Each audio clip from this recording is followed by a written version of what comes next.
नमस्कार, news point लेकर हाजिर हूं मैं राजीव। दोस्तों, बिहार में मतदाता सूची का गहन पुनरीक्षण का काम जो है वो करना चुनाव आयोग और बीजेपी के लिए बड़ी मुसीबत बनता जा रहा है। कई मीडिया रिपोर्ट्स आई हैं जिनमें आरोप लग रहे हैं कि चुनाव आयोग की तरफ से बीएलओ जो मतदाता सूची फॉर्म दे रहे हैं उनमें अब धांधली हो रही है। कहीं बीएलओ पर फॉर्म के बदले रिश्वत लेने के आरोप हैं तो कहीं इन फॉर्म्स पर समोसा जलेबी रखकर खाए जा रहे हैं, यानी पूरी तरह बर्बादी हो रही है।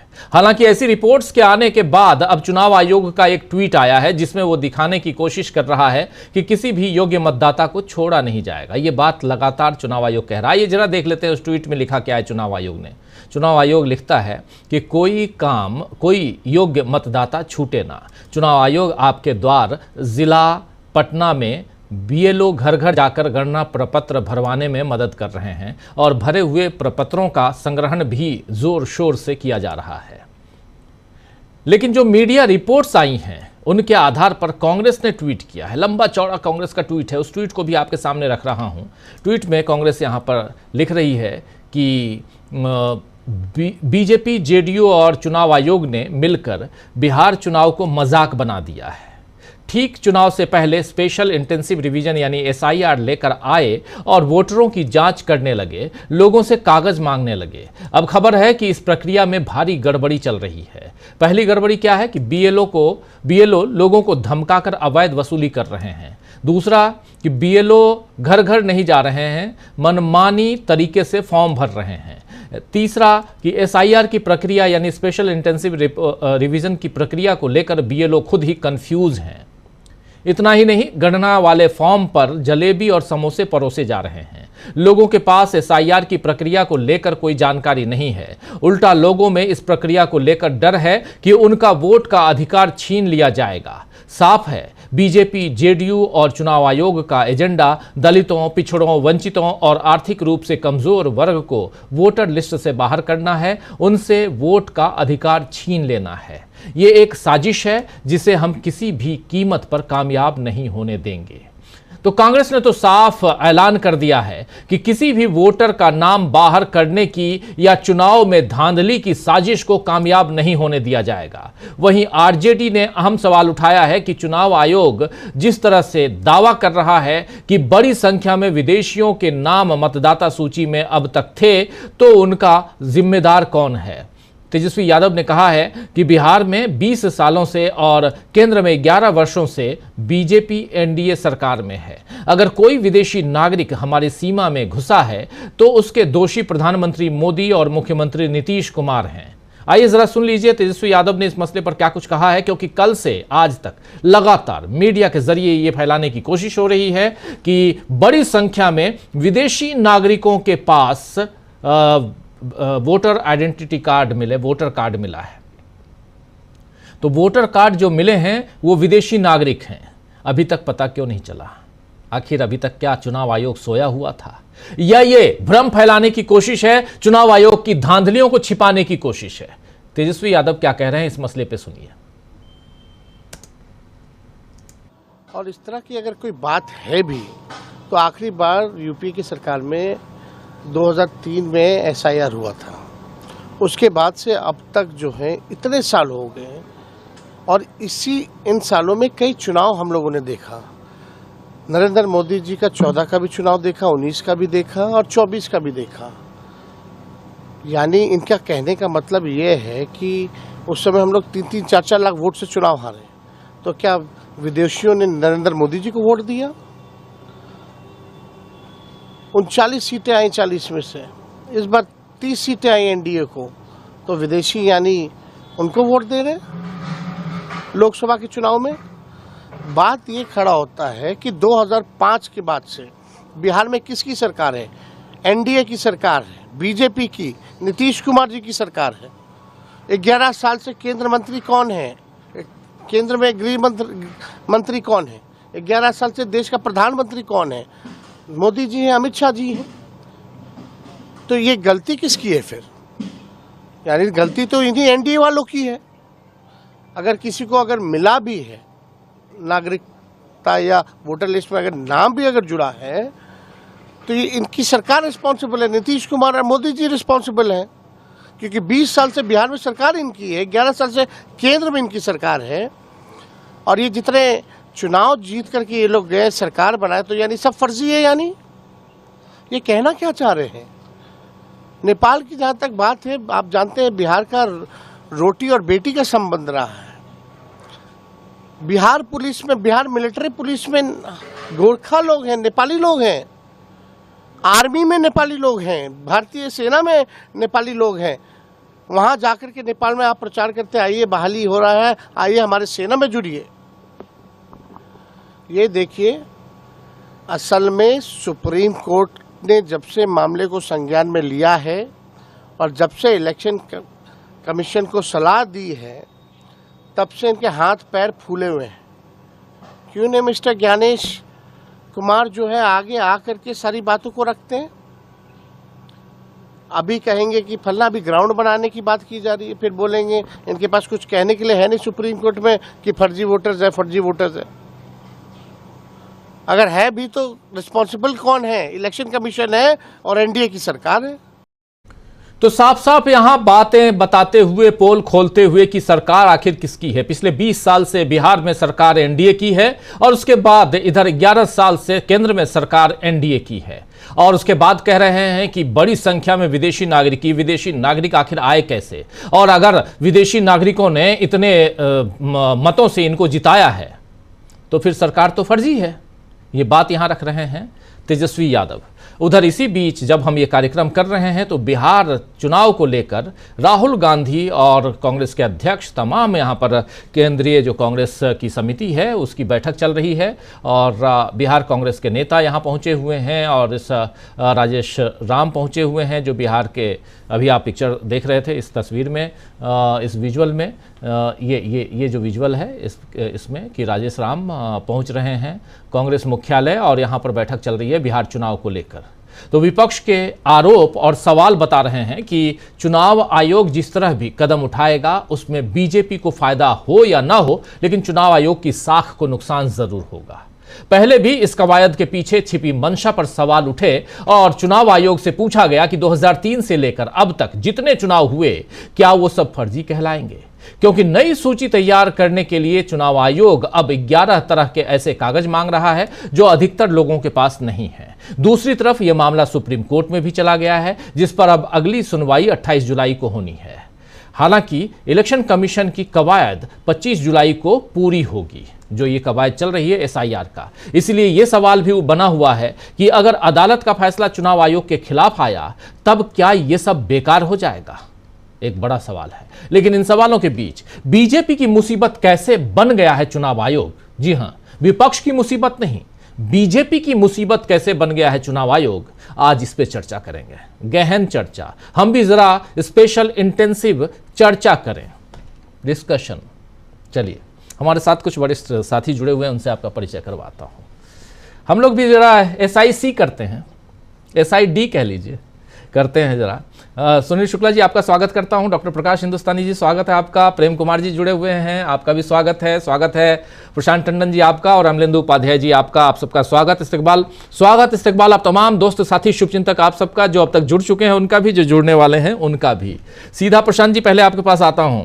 ये स्पेशल इंटेंसिव रिवीजन जो चल रहा है उसमें अलग अलग मीडिया के जरिए जो खबरें आती हैं, कल तेजस्वी यादव ने तो साफ साफ कहा था कि ये वही मीडिया वाले हैं जो आज कह रहे हैं कि बहुत संख्या में विदेशी नागरिकों के फर्जी नागरिक यहाँ हैं, फर्जी मतदान की बात जो हो रही है, मतदाताओं की बात जो हो रही है विदेशी हैं।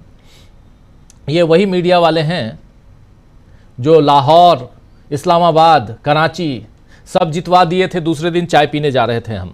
लेकिन सवाल ये उठता है कि अभी तक आपने ये क्यों नहीं बताया? अभी तक आपने यही चुनाव आयोग जब सामने चुनाव है तब ये सब करवा रहा है, लेकिन जो वहां से तस्वीरें आ रही हैं, BLO रिश्वत मांगते हुए, BLO आधा फॉर्म भरवाए हुए, सिर्फ नाम लिखा हुआ और कुछ नहीं, न कहीं वहां पर वोटर आईडी का एपिक नंबर है, न ही आधार नंबर ऑप्शनल जो दिया हुआ है 16 नंबर पेज पे बहुत चिल्ला चिल्ला के कह रहे थे, तो वो नंबर भी नहीं है, कुछ नहीं है, और फॉर्म अपलोड हो रहे हैं। इस बीच अभी एक विज्ञप्ति ये और आई है इधर चुनाव आयोग की, जो बता रहा है कि बहुत बहुत बल्ले बल्ले हम 83% अपलोड कर चुके हैं। 83% काम हमारा हो गया, अगले 2 दिन में पूरा काम हो जाएगा, सब घर जाएंगे और लिस्ट में वही नाम आ जाएंगे जो जिस नाम पे आधार कार्ड का नंबर नहीं है, जिस नाम पे एपिक नंबर नहीं है। प्रशांत जी, ये माना जाए? पहलू है। पहली बात, विदेशी नागरिक, आज तक चुनाव आयोग ने एक भी मतदाता को विदेशी नागरिक नहीं बताया देश भर में। कोई एक नाम, कोई 10 नाम आए हो तो आप मुझे बता दें रिसर्च करके। कभी नहीं कहा। केवल असम में उन्होंने डी वोटर कुछ किए, 1-1.5 लाख मतदाता, उसको भी सुप्रीम कोर्ट ने उनको रियायत दे दी और उसमें से बहुत से लोगों के नाम से डी वोटर का ठप्पा भी हट गया। ये दशक पहले ही से हो चुका असम में, लेकिन सुप्रीम चुनाव आयोग को बताना तो चाहिए।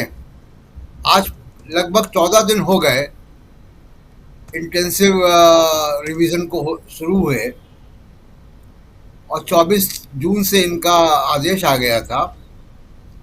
क्या एक भी विदेशी नागरिक का नाम इलेक्शन कमीशन ने उजागर किया कि बिहार में ये 50 लोग हमको मिले, 100 लोग मिले, 10,000 लोग मिले? नहीं बताया, बताएंगे भी नहीं। रोहिंग्या के बारे में बड़ा शोर मचता, हमने कल आपको बता दिया था कि भारत सरकार कह रही है कि 22,500 रोहिंग्या लीगली यहाँ पे है और 40,000 करीब इलीगल है, और वो पश्चिम बंगाल, असम, जम्मू कश्मीर तमाम राज्यों में है। कितने होंगे बिहार में?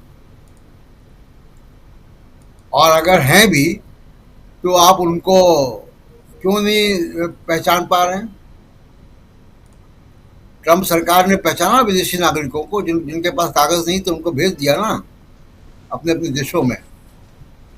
हमारा चुनाव आयोग क्यों नहीं कर पा रहा ये काम? क्योंकि ये केवल प्रचार है, केवल प्रचार है, और इतनी बड़ी संख्या में नहीं है जो कि चुनाव के परिणाम को प्रभावित कर पाए।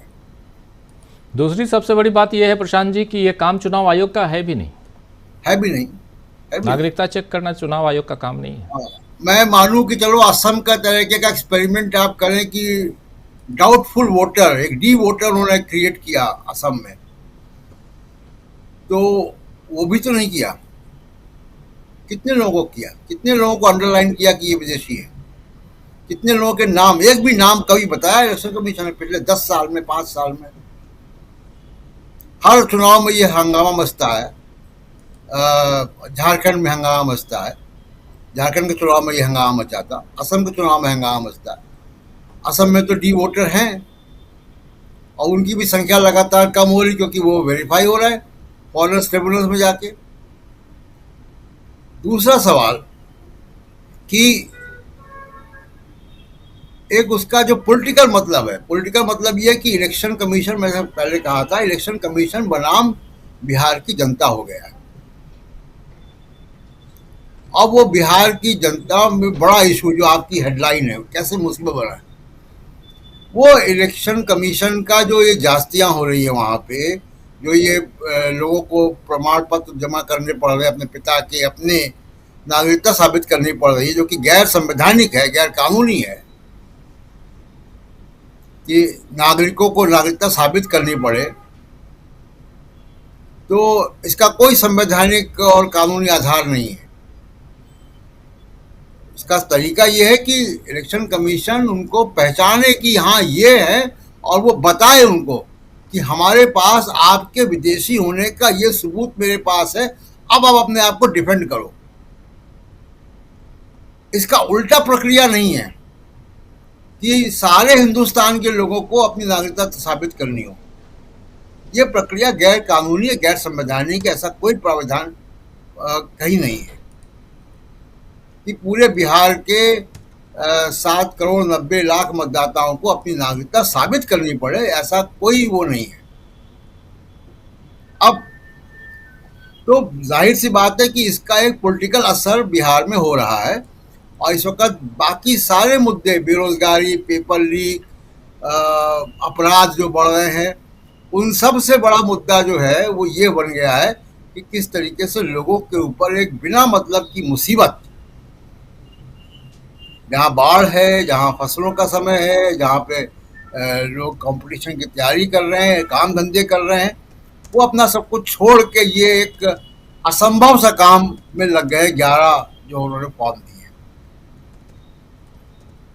और तीसरी एक इम्पॉर्टेंट बात यह है, जो अभी कांग्रेस की मीटिंग चल रही है उसके बारे में कहना चाहता हूँ कि देखिए, बीजेपी ये तय कर चुकी है कि उसको कस्टमाइज वोटर लिस्ट के जरिए चुनाव में जाना है, यानी उसकी अपनी बनाई हुई वोटर लिस्ट, जो काम बीजेपी के बिहाफ में चुनाव आयोग कर रहा है, उसको उस वोटर लिस्ट में चुनाव में नहीं जाना है जो फरवरी में रिलीज हो चुकी है, फाइनल होकर। उसको नई वोटर लिस्ट के साथ जाना है, जिसमें अपोजिशन पार्टी कभी भी ट्रैक नहीं कर पाएंगी कि कौन मतदाता किसका जोड़ा गया।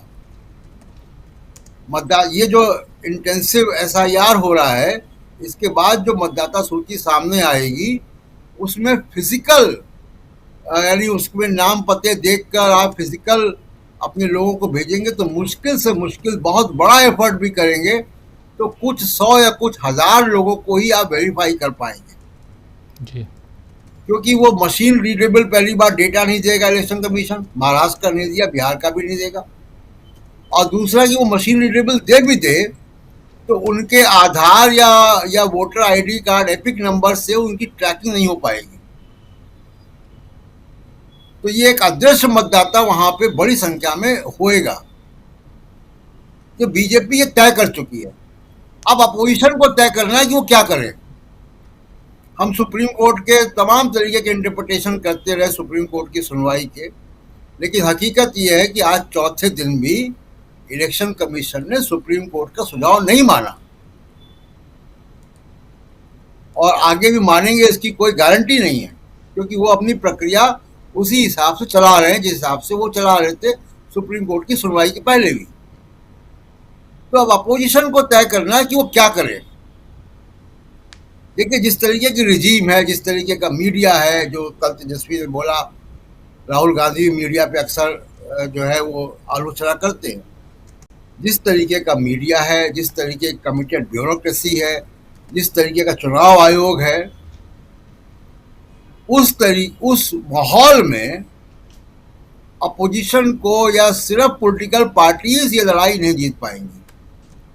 अपोजिशन को अब नए अलायंसेस बनाने पड़ेंगे। वो नए अलायंसेस नए मीडिया से होने चाहिए, वो नए अलायंसेस सिविल सोसाइटी से होने चाहिए, वो नए अलायंसेस तमाम सारे जो सामाजिक समूह होते हैं उनसे होने चाहिए। एक नए तरीके की राजनीति करनी पड़ेगी विपक्ष को।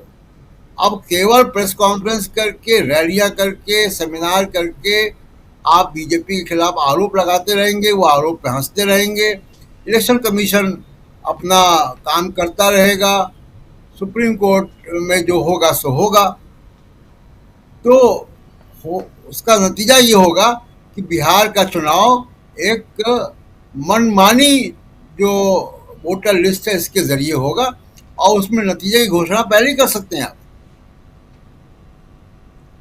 तो अगर ये होगा, इतने बड़े स्केल पे धांधली होगी, तो सिर्फ क्या पॉलिटिकल पार्टीज इस लड़ाई को लड़ पाएंगी, मुझे बड़ा संदेह है। तो पॉलिटिकल पार्टीज को बिल्कुल नई अप्रोच के साथ बिहार के चुनाव में जाना पड़ेगा, एक बात। दूसरी, इसको राष्ट्रीय चुनाव बनाना पड़ेगा, जहाँ उद्धव ठाकरे ही बोले, शरद पवार भी आए मैदान में, अखिलेश यादव मैदान में आए, स्टालिन भी मैदान में आए, ममता बनर्जी तो है ही, कभी कभी वो बयान दे रही है इस मामले में, क्योंकि उनका भी अगला निशाना वही है। बिल्कुल। तो एक बड़ा अलायंस मीडिया का, सोशल मीडिया का, सोशल ग्रुप्स का, सिविल सोसाइटी का बनाना होगा, तब जाके आप एक बड़ा एक जो है चैलेंज क्योंकि आप दे पाएंगे, क्योंकि बीजेपी युद्ध स्तर पे काम कर रही है। ये बीजेपी का ही काम हो रहा है जो चुनाव आयोग कर रहा है। तो उस युद्ध स्तर का जवाब आपको भी युद्ध स्तर की तैयारियों के साथ और नई अप्रोच के साथ देना पड़ेगा। जी राजीव जी बिल्कुल, आप जो सुझाव दे रहे हैं बहुत वाजिब सुझाव है, बहुत इंपॉर्टेंट सुझाव है, और वो भी तब जबकि एक तरफ वहाँ SIR चल रहा है, special intensive revision. Supreme court ने कहा कि आधार को भी, राशन कार्ड को भी और वोटर ID कार्ड को भी आप उसमें लीजिए, लेकिन अभी तक आज 4 दिन बीत गए जैसा आप बता रहे थे, और 4 दिन बीतने के बाद भी यहाँ पर कहीं भी किसी ढंग की सुगबुगाहट नज़र नहीं आ रही है कि हाँ इन तीनों डॉक्यूमेंट्स को भी शामिल किया गया है। पहली बात तो अब तक एक विज्ञप्ति आ जानी चाहिए थी, एक प्रेस रिलीज आनी चाहिए थी हम लोगों के पास, हमारे जरिए हमारे तमाम साथियों दर्शकों तक जानी चाहिए थी कि हाँ चुनाव आयोग ने इस सजेशन को, सुप्रीम कोर्ट के इस सजेशन को मान लिया है कि अब हम इस स्पेशल इंटेंसिव रिवीजन में, SIR में इन तीनों डॉक्यूमेंट्स को भी शामिल कर रहे हैं। अभी तक कुछ नहीं है, इसका मतलब चुनाव आयोग अपनी मनमानी पे अड़ा हुआ है। दूसरी तरफ इसी मनमानी के दम पर जबकि राहुल गांधी लगातार कह रहे हैं कि महाराष्ट्र में धांधली हुई है, तो इसी मनमानी के दम पर बिहार में भी धांधली होगी, ये भी तय माने। जब ये भी है तो फिर आखिर क्या विपक्ष सोया हुआ है? विपक्ष कहेगा नहीं हम काम कर रहे हैं। अभी अभी आपने दिखाया, हमने अभी विजुअल दिखाया कैसे राजेश राम जो हैं वो पहुंच गए हैं दिल्ली मुख्यालय, कांग्रेस मुख्यालय। राहुल गांधी, मल्लिकार्जुन खड़गे सब मिलकर बैठक कर रहे हैं। कल सोनिया गांधी बैठक करने वाली हैं, तो ये सोए तो नहीं हैं, जगे हुए हैं, बैठकें कर रहे हैं, तैयारियां कर रहे हैं। लेकिन तैयारी करके करोगे क्या? चुनाव तो आपके हाथ में आने वाला नहीं है, आप हारेंगे ऐसे में। तो फिर क्या, ये कौन सा गेम खेल रहे हैं? वो मैच जो जानते हैं आप कि हम हार रहे हैं, या इस मैच को जीत में तब्दील करने के लिए आपको कुछ करना चाहिए? जो बात यहां प्रशांत टंडन जी कह रहे हैं, हम लोग ये बात कई बार कह चुके हैं, लेकिन कायदे से कहना नहीं चाहते हैं। बहुत दुखी मन से ये बात हम कहते हैं, जब भी तो कहते हैं ये कि आपको मीडिया को अपने साथ लेना होगा, वो मीडिया जो आपका साथ दे सकता हो, वो मीडिया नहीं जो आपको बगल में बैठा के अपने साथ 5 और लोगों को बैठा के आपको गालियां देता है, और आप क्या करते हैं उसके विरोध में? चीखते हैं, चिल्लाते हैं, और फिर सामने वाला आपकी माइक बंद कर देता है। आप देख लीजिए आपको क्या करना है, पहली बात। दूसरी बात, ये भी मत कीजिए तो कम से कम सड़कों पे 1 घंटे के लिए नहीं होगा जो चक्का जाम के लिए आप गए थे पटना में। और ये सिर्फ राहुल गांधी का काम नहीं है, और ये सिर्फ न ही तेजस्वी यादव का काम है, ये काम जो अभी प्रशांत जी कह रहे थे ममता बनर्जी का भी है। ममता दीदी, ये आपका, इसके बाद आप ही का नंबर है, इसलिए आप कान खोल के सुनिए। आप सब दौड़े दौड़े आइए, पटना बिहार जाइए, और अखिलेश यादव जी आप भी दौड़ के जाइए, और उधर तमिलनाडु के CM जो हैं उनको भी बिहार जाना होगा। ये तमाम लोगों को जाना होगा।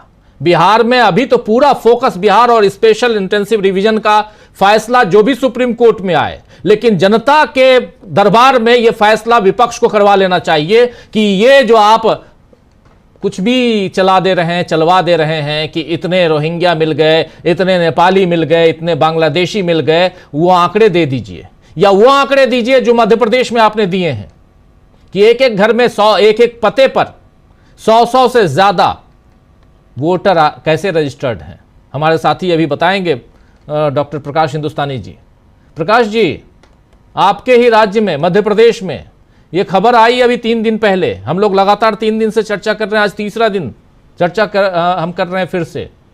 और ये एक उदाहरण है जहां स्वीकार किया हुआ है, जहां प्रेस रिलीज चुनाव आयोग की है कि 100 से ज्यादा एक पते पे, और ऐसे पते कितने हैं? ऐसे पते 1700 के लगभग 1695 पता ऐसा है, लगभग 8 लाख ऐसे एड्रेसेस हैं जहां पर 50 से ज्यादा मतदाता रजिस्टर्ड हैं, और यह बता रहा है चुनाव आयोग। तो यह काम क्या महाराष्ट्र में नहीं हुआ होगा? यह काम क्या यहां बिहार में नहीं हो रहा होगा? इसलिए जरा आना चाहता हूं प्रकाश जी आपके पास, फिर सुनील जी आपके पास आता हूं। और बहुत इंपॉर्टेंट है यहां पे ये समझना, और यहां पर विपक्ष के रोल का भी, यहां की भी अहमियत बहुत इंपॉर्टेंट, कि विपक्ष राहुल गांधी जी अब अपना दफ्तर जो है पूरा का पूरा अगले 6 महीने के लिए पटना ले जाइए, तभी कोई काम होगा, वरना नहीं हो पाएगा। ये तय मानिए। जो भी मीटिंग करनी है दिल्ली बुला के मत कीजिए, आप पटना में बैठिए। और अगर चाहते हैं कि चुनाव हो, जो आप फेयर चुनाव की बात करते हैं, जिस ट्रांसपेरेंसी की बात करते हैं, प्रकाश जी आपकी बात। राजीव जी, जिस शिद्दत के साथ और जिस लड़ाकूपन के साथ राहुल गांधी ने भारत जोड़ो यात्रा और भारत जोड़ो न्याय यात्रा की थी, वही लड़ाकूपन उन्हें वापस और पूर्णकालिक रूप से बिहार में चाहिए। अब मुझे याद आता कि जब चुनाव आयोग में एक टीएन शेषन हुआ करते थे मुख्य चुनाव आयुक्त, तब 1995 में उन्होंने एसआईआर को लेकर एक बयान दिया था और उन्होंने कहा था कि हर वोटर के लिए वोटर आईडी अनिवार्य है। और उसमें जो बातें हुई थी कि किस तरह से मतदाताओं को परेशान करने की कोशिश पहले भी चुनाव आयोग करता रहा है और अभी भी कर रहा है, तो ये सारी बातें चुनाव आयोग के साथ हो रही हैं। यह बात तय है कि बिहार का जो चुनाव है वो एनडीए वर्सेस इंडिया नहीं है। बिहार का चुनाव आयोग के सामने इंडिया अलायंस के लोगों का है। इंडिया अलायंस में भी मुख्यतः कांग्रेस और जेडीयू ही है। तो जिस तरह की लड़ाई लड़ने जा रहे हैं बीजेपी से ये लोग, बीजेपी कहना चाहिए या एनडीए कहना चाहिए, वो उसमें बगैर खून दिए, बगैर पसीना बहाए, बगैर जी जान से लड़े वहां कामयाबी का कोई सवाल नहीं उठता। सुप्रीम कोर्ट के रुख को लेकर भी बहुत सारी बातें होती रही हैं और मुख्य बात है कि चुनाव आयोग का जो रवैया है वो बहुत ही धूलमूल है। 2003 के बाद उन्होंने कोई बड़ा पुनरीक्षण किया ही नहीं है। इसके कारण डुप्लीकेट मतदाता पत्र है, मृत लोगों के नाम भी मतदाता सूची में, सारी चीजें।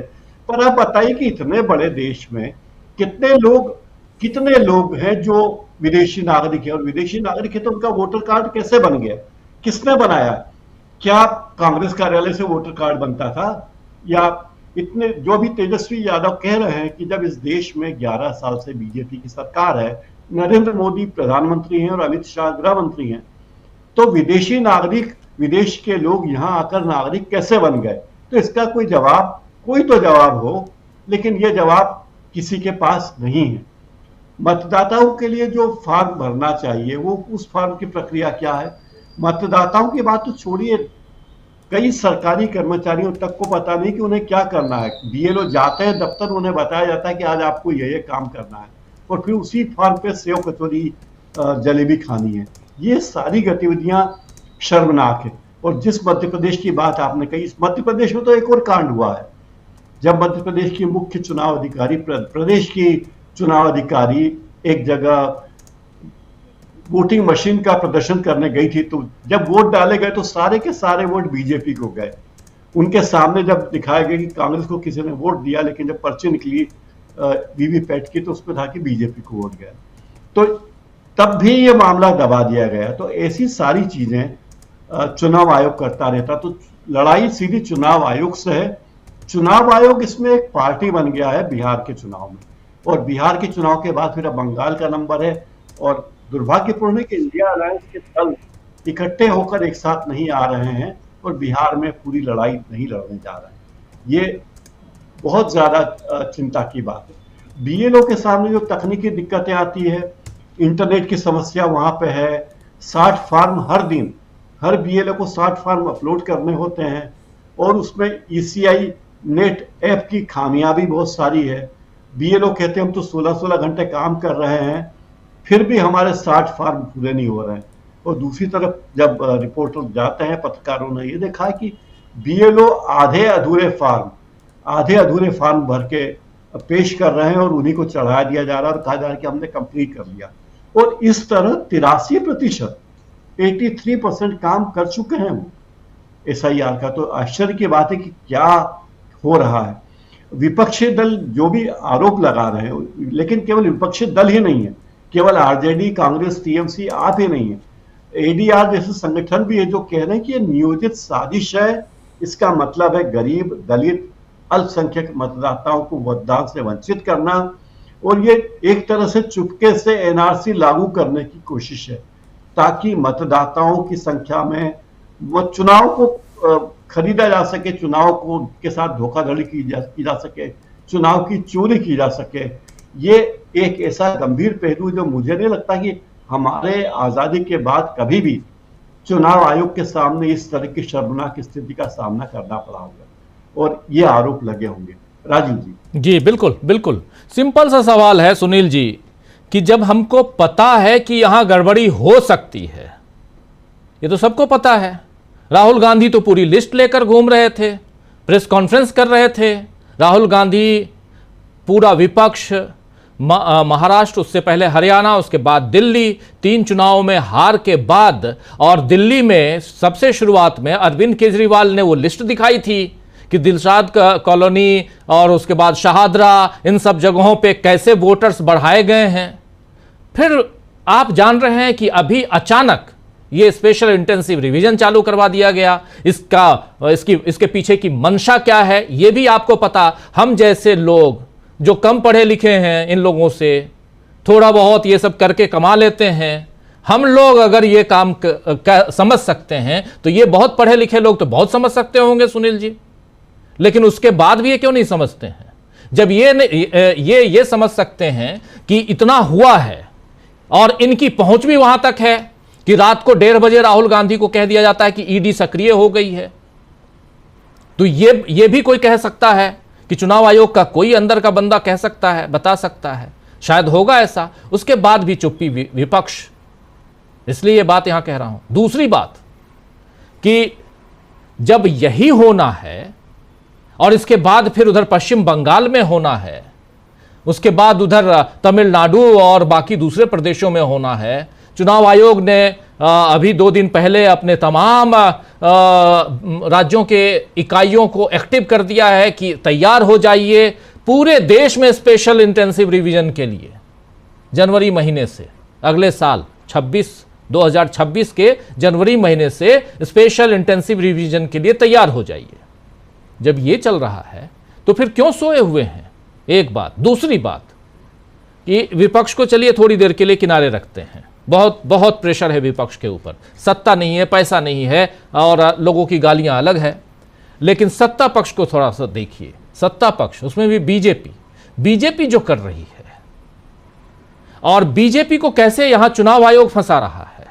बार बार अगर चुनाव आयोग ऐसा काम कर रहा है, इस मंशा के साथ काम कर रहा है जहां बिल्कुल खुले तौर पे ना हमको सुप्रीम कोर्ट के आदेश को, उसके ऑर्डर, सजेशन को नहीं मानना है, और न ही मीडिया से अगर कोई खबर आ रही है तो सीधे फेक का ठप्पा लगा के, फेक मिसलीडिंग का ठप्पा लगा के आपको ट्वीट कर देना है। ये तो क्या चल रहा है? ये धांधली चल रही है। इसको और क्या कहेंगे सुनील शुक्ला जी? सीधे सीधे लोकतंत्र की हत्या हो रही है और चुप बैठे रहेंगे, विपक्ष चुप बैठा रहेगा और सत्ता पक्ष क्यों नहीं बोलेगा? क्या इस लोकतंत्र का हिस्सेदार वो नहीं है? या सत्ता पक्ष ये चाहता है कि लोकतंत्र खत्म हो जाए, राजशाही आ जाए, यहां पे डिक्टेटरशिप आ जाए? ये चाहता है लोकतंत्र। हम तो विपक्ष की बात हम कर रहे हैं, लेकिन कहां है नीतीश बाबू? कहां है चिराग पासवान जो 240 सीटों 243 सीटों पर लड़ने की बात कर रहे हैं? कहां है असदुद्दीन ओवैसी जो थर्ड फ्रंट की बात कर रहे हैं? पहले कह रहे थे लालू यादव के पास गए, उसके बाद कह रहे हैं कि हम थर्ड फ्रंट बनाएंगे। कहां अरविंद केजरीवाल या अखिलेश यादव या ममता बनर्जी, ये तमाम नेता? धन्यवाद राजीव जी। जहां तक सत्तारूढ़ दल का सवाल है, अब कोई बहस नहीं रह गई है कि सत्तारूढ़ दल क्या चाहता है। सत्तारूढ़ जो सवाल निर्वाचन आयोग से पूछे जा रहे हैं, सत्तारूढ़ दल की तरफ से उसकी सफाई आती है। सत्तारूढ़ दल के नेता निर्वाचन आयोग के द्वारा की जा रही कार्रवाई का समर्थन करते हुए दिख रहा है। निर्वाचन आयोग द्वारा मतदाताओं के लिए को मतदाता सूची में बनाए रखने के लिए जो अभिलेख मांग रहा है, उसके समर्थन में वो खड़े हैं। सत्तारूढ़ दल के बारे में किसी कोई संदेह नहीं है, और यह ऐसा नहीं है कि सत्तारूढ़ दल पहली बार कर रहा है। आप याद कीजिए 2024 के चुनाव को लेकर के भी, लोकसभा के चुनाव को लेकर के कुछ मीडिया समूहों ने बाकायदा ये समाचार छापे थे, संसदीय क्षेत्रों के नाम बताए गए थे, जिसमें 2 संसदीय क्षेत्र तो उत्तर प्रदेश के ही है कि जहां मतदाताओं के नाम काटे गए और वहां सत्तारूढ़ दल की जीत हुई, और उतने ही मतों के हेर फेर पे जीत हुई जितने मतदाताओं के नाम काटे गए थे। चांदी चौक का नाम लिया गया। मुझे नहीं पता कि ये जो रिपोर्ट आई गलत है या सही है, लेकिन जो रिपोर्ट आई मीडिया जगत में, इसका खंडन नहीं किया निर्वाचन आयोग। आज तक नहीं खंडन किया। विपक्ष के नेता हरियाणा में, महाराष्ट्र में निर्वाचित मतदाता सूची को लेकर के लगातार सवाल उठाते रहे कि इतने लोगों के नाम कैसे जुड़ गए। 6-5 साल में जितने नाम जो नहीं जुड़े थे उससे कई गुना नाम 5 महीने में कैसे जुड़ गए। लेकिन निर्वाचन आयोग ने कोई सफाई नहीं दी, आज भी सफाई नहीं दे रहा है। उनसे पूछे गए सवालों का जवाब सत्तारूढ़ दल दे रहा है, सत्तारूढ़ दल के जो सहयोगी दल हैं वो दे रहे हैं। तो जो कुछ भी निर्वाचन आयोग कर रहा है उसमें सत्तारूढ़ दल की सहमति नहीं है, ये तो निष्कर्ष नहीं निकाला जा सकता, बल्कि सत्तारूढ़ दल की प्रेरणा से वही काम कर रहा है, यह निष्कर्ष निकाला जाना चाहिए।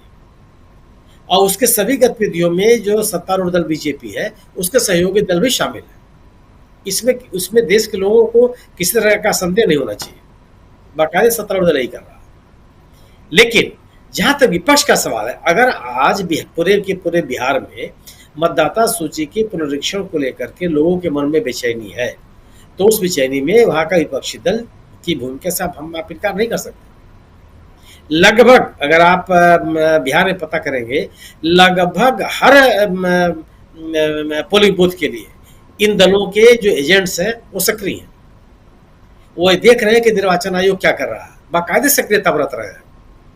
और निर्वाचन आयोग के सवाल को लेकर के जो लोगों के बीच में जाना चाहिए, जो उनके बीच में मुद्दे उठाए जाने चाहिए, वो भी लोग उठा रहे हैं। पदयात्राएं चल रही हैं बिहार में।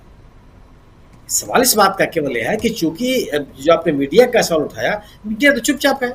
जो मेन स्ट्रीम मीडिया इसको आप कहते हैं, जिसको गोदी मीडिया कहा जाता है, उसकी भूमिका तो लगातार देखी जा रही है।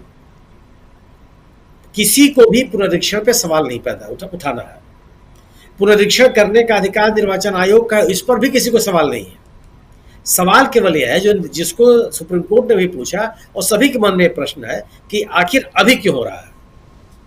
भारतीय जनता पार्टी के नेता कह रहे हैं कि ये पहले भी हुआ था, 1991 में भी हुआ था, 2003 में भी हुआ था, इस समय भी हुआ था, उस समय भी हुआ था। बिल्कुल ठीक है, हुआ होगा।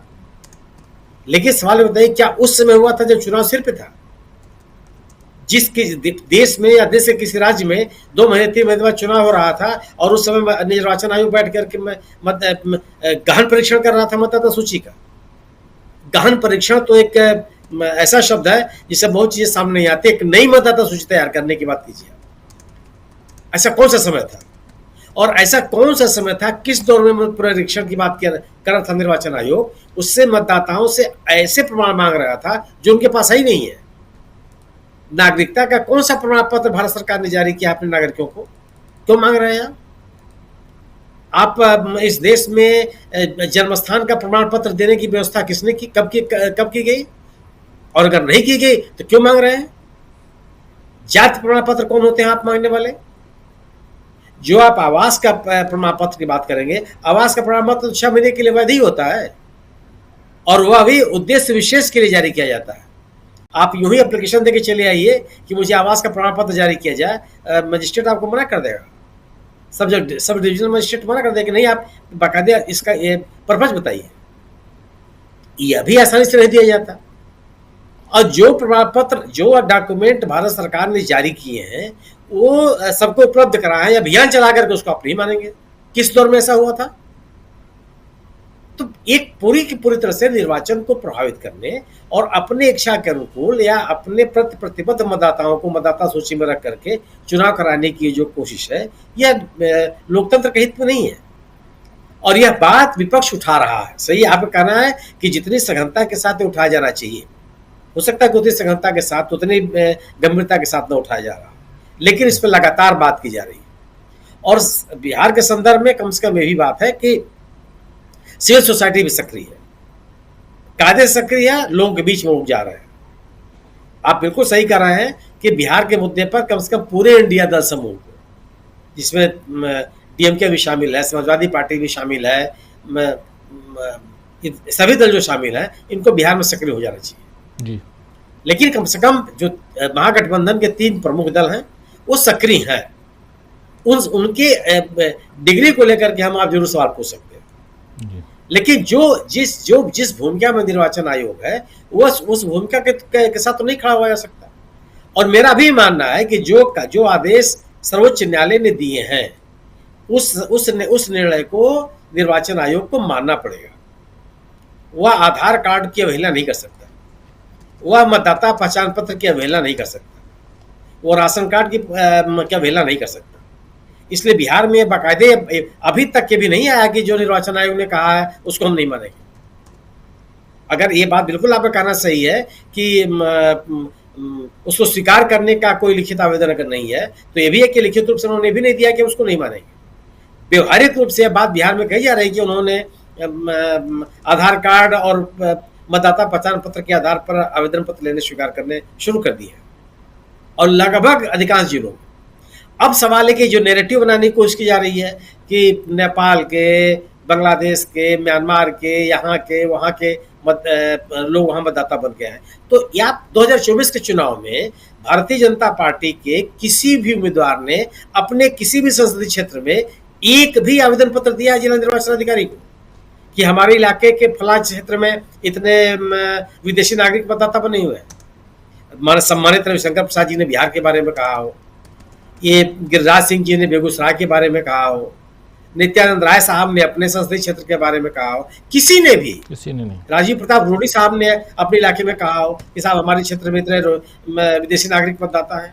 अचानक आपको याद आ गया जब वो एक साल पहले आप इनसे वोट ले रहे थे, इनके बीच में आप चुनाव प्रचार कर रहे थे, और उसके बाद उस चुनाव के बाद मतदाता सूची का पुनरीक्षण चल रहा था, अंतिम सूची प्रकाशित भी कर दी गई, तब तो किसी ने सवाल नहीं उठाया। और आप निर्वाचन आयोग ये भी नहीं कह रहा है कि जो नाम बताए जा रहे हैं कि इन इलाकों में विदेशी नागरिक पाए जा रहे हैं, वो इलाके हैं कौन, उनका नाम तो बताइए। दूसरी बात, ये मान भी लिया जाए कि विदेशी नागरिक है, तो विदेशी नागरिक को रोकने की जिम्मेदारी किसके ऊपर है? पिछले 11 साल से सत्ता में कौन है? कौन लोग उनको रोकने के लिए जिम्मेदार बनेंगे? और अगर क्या जब मतदाता सूची में इनका नाम शामिल हो गया, तो पिछले 20 सालों से तो भारतीय जनता पार्टी और जेडीयू सरकार में है, कुछ कार्यकाल छोड़ दीजिए आरजेडी का।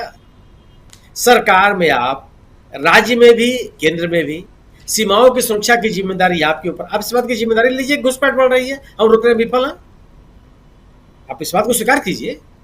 और मतदाता सूची में इनका नाम कैसे हो चला आया? मतदाता सूची में क्या, मतदाता सूची में नाम लाने के लिए कोई राष्ट्रीय जनता दल के कार्यकर्ता मतदाता सूची बनाते हैं क्या?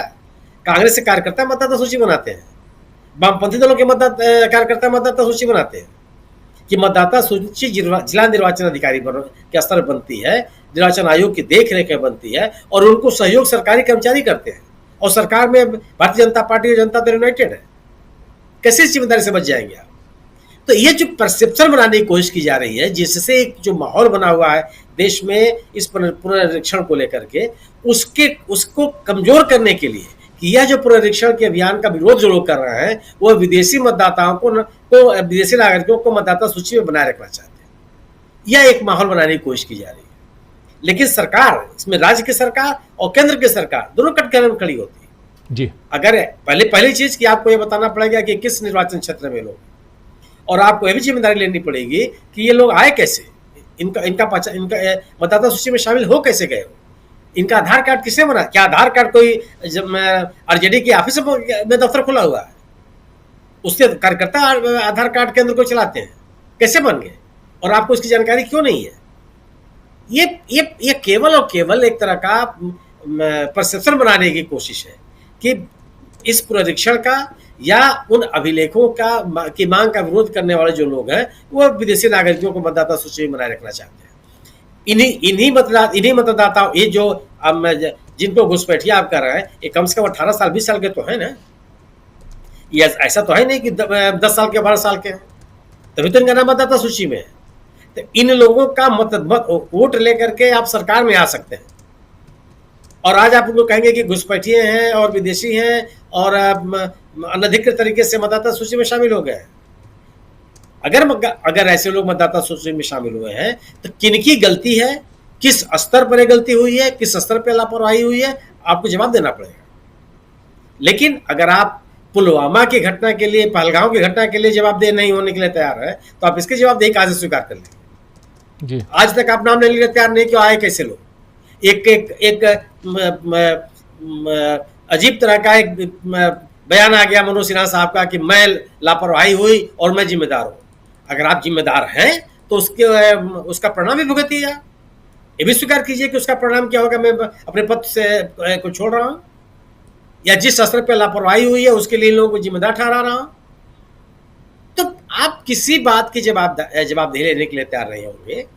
तो ये जो आरोप निर्वाचन आयोग की गतिविधियों को लेकर के जो भारतीय जनता पार्टी पर आरोप है, उसे भारतीय जनता पार्टी बच नहीं सकती। भारतीय जनता पार्टी के सहयोगी दल नहीं बच सकते। नीतीश कुमार जी इस जवाबदेही से बच नहीं सकते हैं। आपको इस ऐसे मौके पर जहां आपके राज्य में लोकतंत्र के ऊपर हमला है, मतदाताओं के मताधिकार छीने जा रहे हो। मतदाता ऐसे हैं जिन्होंने संघर्ष करके अपना अधिकार प्राप्त किया है। कैसे आप इस अधिकार को छीन सकते हैं? और ऐसे मौके पर भी आप चुप हैं। तो ये जो निर्वाचन आयोग की गतिविधियां, उस ऐसा नहीं है कि उससे बीजेपी के सामने संकट नहीं होगा, क्योंकि बीजेपी बाकायदे खड़ी है निर्वाचन आयोग के सामने। एक बयान नहीं आया किसी निर्वाचन अधिकारी भारतीय जनता पार्टी के नेता का, बल्कि वो समर्थन करते हुए दिख रहा है कि अगर जो मतदाताओं के पास अभिलेख उपलब्ध हैं, जिन अभिलेखों के आधार पर मतदाता अपने दिन प्रतिदिन के कार्यों को संपादित करता है, सरकारी और गैर सरकारी, उन अभिलेखों के आधार पर अगर समय के अनुकूल आप ये पुनरीक्षण अभियान चलाते हैं, पूरा देश इसको स्वीकार करेगा, किसी को आपत्ति नहीं है। यही अभियान अगर 1 साल पहले शुरू हो गया होता, लोकसभा के चुनाव के पहले, सब लोग कहते कि ठीक है, बिल्कुल, किसी को आपत्ति नहीं होती। लेकिन जो अभिलेख अगर सर्वोच्च न्यायालय का न्यायाधीश कहता है कि जो प्रमाण आप मांग रहे हैं अगर हमसे मांग लेंगे तो मेरे पास नहीं है, या यह वक्तव्य इस बात को बताता है कि अव्यवहारिक, अतार्किक, अनुपलब्ध अभिलेख मांगे जा रहे हैं, और इसके आधार पर मतदाता सूची से जो योग्य मतदाता है, जिनका नाम उसमें होना चाहिए, उनको बाहर करने की कोशिश है। जी बिल्कुल। प्रेम कुमार जी जुड़ गए हैं हमारे साथ। प्रेम कुमार जी, आपका स्वागत है एक बार फिर आप इस कार्यक्रम में, और सीधा आपके पास आता हूं, फिर अमलेंदु जी आपके पास आऊंगा। और सवाल हम कर रहे हैं यहाँ 2 इम्पॉर्टेंट बातें। पहली बात, चुनाव आयोग जो कर रहा है, और ये सर्वविदित है, खासकर जब हम महाराष्ट्र के संदर्भ में देखते हैं, जब हम हरियाणा के संदर्भ में रेफरेंस में देखते हैं, तो ये समझ में आता है। और ये एक शंका उत्पन्न होती है कि शायद वही काम यहाँ पर भी चुनाव आयोग कर रहा हो बिहार में, और ऐसे में विपक्ष की भूमिका और ऐसे में सत्ता पक्ष की भूमिका, दोनों की भूमिका यहाँ पर फिर संदिग्ध हो जाती है और ज़्यादा। सत्ता पक्ष की भी होती है, विपक्ष की भी होती है। पूछेंगे विपक्ष की कैसे होती है? ऐसे होती है कि विपक्ष सब कुछ जान रहा है, उसके बाद भी चुप क्यों बैठा है? क्या रस्म अदायगी, चक्का जाम के लिए गए, हो गया 9 तारीख बीत गई, तैयारी कर रहे हैं चुनाव की? या आपको लगता है कि चुनाव में धांधली है, सब लोग एक साथ बायकॉट कर दीजिए चुनाव का, जाएंगे ही नहीं चुनाव में? क्या ये नहीं कर सकते? तो एक सजेशन, ये एक सिर्फ हम लोग जब विचार विमर्श कर रहे हैं, उसमें कोई सलाह भी नहीं दे रहा हूं किसी को। हम कौन होते हैं सलाह देने वाले? सलाहकार नियुक्त करें तो सलाह देंगे। लेकिन दूसरी इंपॉर्टेंट बात जो है वो ये है कि सत्ता पक्ष क्यों चुप बैठा है? क्या उसको लगता है कि सब कुछ बल्ले बल्ले उसी का है? ये जो रोहिंग्या, नेपाली, बांग्लादेशी, ये लोग जो वोट देंगे, क्या वो वोट, और उसमें भी जो मुस्लिम हैं खासकर, वो क्या बीजेपी को वोट देंगे? ये बीजेपी को भी पता है, खुले तौर पे पता है कि बीजेपी को वोट नहीं देंगे वो। और क्या इन्हीं के नाम कटेंगे? जो अगड़े बिहार में जो अलग अलग जातियां हैं, अगड़ी जातियां जो बीजेपी को वोट देती हैं, क्या उनके नाम नहीं कटेंगे? पूछ पूछ के वहां पर नाम बनाया जाएगा क्या? या यहां पर पूरा का पूरा एक स्क्रिप्टेड मशीनरी जो है वो काम कर रही है, जिसमें आप अपना नाम लिख दीजिए जी, बाकी काम हम कर लेंगे, आप बैठो घर में, आपसे हम कोई डॉक्यूमेंट नहीं मांग रहे हैं, कुछ नहीं मांग रहे हैं, हमको किसी चीज की जरूरत नहीं है। आप फॉर्म में अपना नाम लिख दिए, किशोर कुमार, मोहन कुमार, सोहन यादव, जो भी है लिख दिए, आप चलिए, बाकी आपके पिता का नाम, आपके माता का नाम, आपका डॉक्यूमेंट सब हम भर देंगे। जब ये सब हम कर लेंगे, बीएलओ कर लेगा, बीएलए और ईआरओ तक ये मामला चला जाएगा, इसका मतलब धांधली है। वैसे ही जैसे मध्य प्रदेश में हुआ है, जिसको स्वीकार किया है चुनाव आयोग ने, ये माना जाए। प्रेम कुमार जी। जी, शुक्रिया राजीव जी। देखिए, विपक्ष पर चूंकि इसलिए निराशा होती है कि विपक्ष से उम्मीद है कि वो वही संघर्ष करेगा, लेकिन हमें विपक्ष से सहानुभूति भी रखने की जरूरत है। वजह यह है कि जो लोकतंत्र में अपोजिशन के पास विरोध करने के लोकतांत्रिक अधिकार हैं, उन अधिकारों के मायने खत्म होते चले गए हैं। आप अनशन कर लीजिए, आप हड़ताल कर लीजिए, आप प्रदर्शन कर लीजिए, इसका कोई असर नहीं हो रहा है। एक बात, अब कौन सा तरीका अपनाए अपोजिशन के असर पड़े, तो एक बात आई कि भाई चुनाव का बहिष्कार कर दीजिए। चुनाव का बहिष्कार से क्या जो जिम्मेदार संस्थानें हैं, जो सरकार है, वो गलत करने को लेकर के वो सचेत हो जाएंगी या अपने आप को सुधार लेंगी? अगर वो जवाबदेही, वो जिम्मेदारी होती तो ये स्थिति नहीं आती। तो इसमें एक डिबेटेबल पॉइंट है कि चुनाव का बहिष्कार क्या वास्तव में लोकतांत्रिक अधिकारों के तहत वो अधिकार है जिससे कि सरकार को करेक्ट किया जा सकता है, चुनाव आयोग जैसे संस्थानों को बाध्य किया जा सकता है? मुझे लगता है कि इसमें दो टूक बात हम नहीं कह सकते कि चुनाव का बहिष्कार कर देने से वो मकसद पूरा होगा, बल्कि साथ उनका फिर से सत्ता में आने का रास्ता आसान हो जाएगा, क्योंकि उनको तो सत्ता चाहिए। चाहे सरकार गिरा के बनाया जाए, चाहे चुनाव लूट के बनाया जाए, चाहे बहिष्कार करके बनाया जाए, तो यानी थाली में परोस करके उनकी आकांक्षा को चुनाव बहिष्कार के जरिए पेश कर देना हुआ। ये अब मुझे लगता है, पहले के समय में तो ऐसा चुनाव बहिष्कार बहुत कठोर निर्णय और ये माना जाता था, लेकिन आज के समय में चुनाव बहिष्कार को हम उस रूप में नहीं देखते हैं और हमें लगता है कि हमें फिर से देखने की जरूरत है कि चुनाव बहिष्कार वो रास्ता नहीं है। फिर है कि जो बातें आ रही हैं कि चुनाव आयोग की आपने चर्चा की कि जो चुनाव आयोग ने ट्वीट करके बताया है कि योग्य मतदाताओं को हर हाल में मतदाता बनाए रखा जाएगा, उनको वोट देने दिया जाएगा।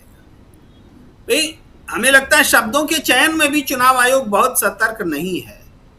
मतदाता हमेशा योग्य होते हैं, जो अयोग्य होते वो मतदाता ही नहीं होते। और मतदाता जो योग्य होते हैं, जिसको चुनाव आयोग खुद एलिजिबल वोटर्स बोलता है, उनमें से बड़ी तादाद में वो वोटर लिस्ट से बाहर हैं, ऑलरेडी हैं। तो आपके इस दावे का मतलब क्या है कि योग्य मतदाता को हम बाहर नहीं रहने देंगे? पहले से बाहर है। 1 अरब 18 करोड़ चुनाव आयोग का आंकड़ा है, उसमें से 96 करोड़ ही एनलिस्ट है, बाकी सब बाहर है। तो इसके कोई मतलब नहीं है जो चुनाव आयोग कह रहा है कि हम योग्य मतदाता को बाहर नहीं रहने देंगे। और सबसे बड़ी बात यह है कि जिस चीज को हम समझे कि ये सब हो क्यों रहा है, तो हमने ये देखा है कि संवैधानिक संस्थानों का हमेशा से दुरुपयोग हुआ है और हर फेज में हर तरीके से सत्ता ने उसका दुरुपयोग किया है। हमने वो दौर देखा जब ईडी, सीबीआई, आईटी का दुरुपयोग हुआ। अभी वो उदाहरण थमे हुए हैं, रुके हुए हैं, अभी नजर नहीं आ रही है और उस पर बात भी नहीं हो रही, क्योंकि ईडी ने भी अपनी गलती मानी, कहा कि हम पीएमएलए का इस्तेमाल जो है गवाहों के आधार पर नहीं करेंगे, हमने किया सो गलत किया। यानी आपने इतना इस्तेमाल, दुरुपयोग होने दिया पूरी ईडी को, और अब उसने भी गलती मानी। सुप्रीम कोर्ट में गया मामला। यानी ये सारी चीज होते होते तब तक तो ये बहुत सारे राजनीतिक लड़ाई इनके सहयोग से जीत चुके थे। भाई वॉशिंग मशीन थ्योरी डेवलप हो चुकी थी, उसका फायदा मिल चुका था। अब उसके बाद कौन सी संस्थान हो जिसका दुरुपयोग किया जाए, तो संस्थान का प्रैग्मेटिक तरीके से भाई अदालतों का भी इस्तेमाल हुआ है। भाई चीफ जस्टिस ऑफ इंडिया से मुलाकात, गणेश जी की मूर्ति और तमाम तरह की चीजें और सबका जश्न मनाना, ये सारी चीजें हैं जो बताती हैं कि उनका भी दुरुपयोग हो चुका है।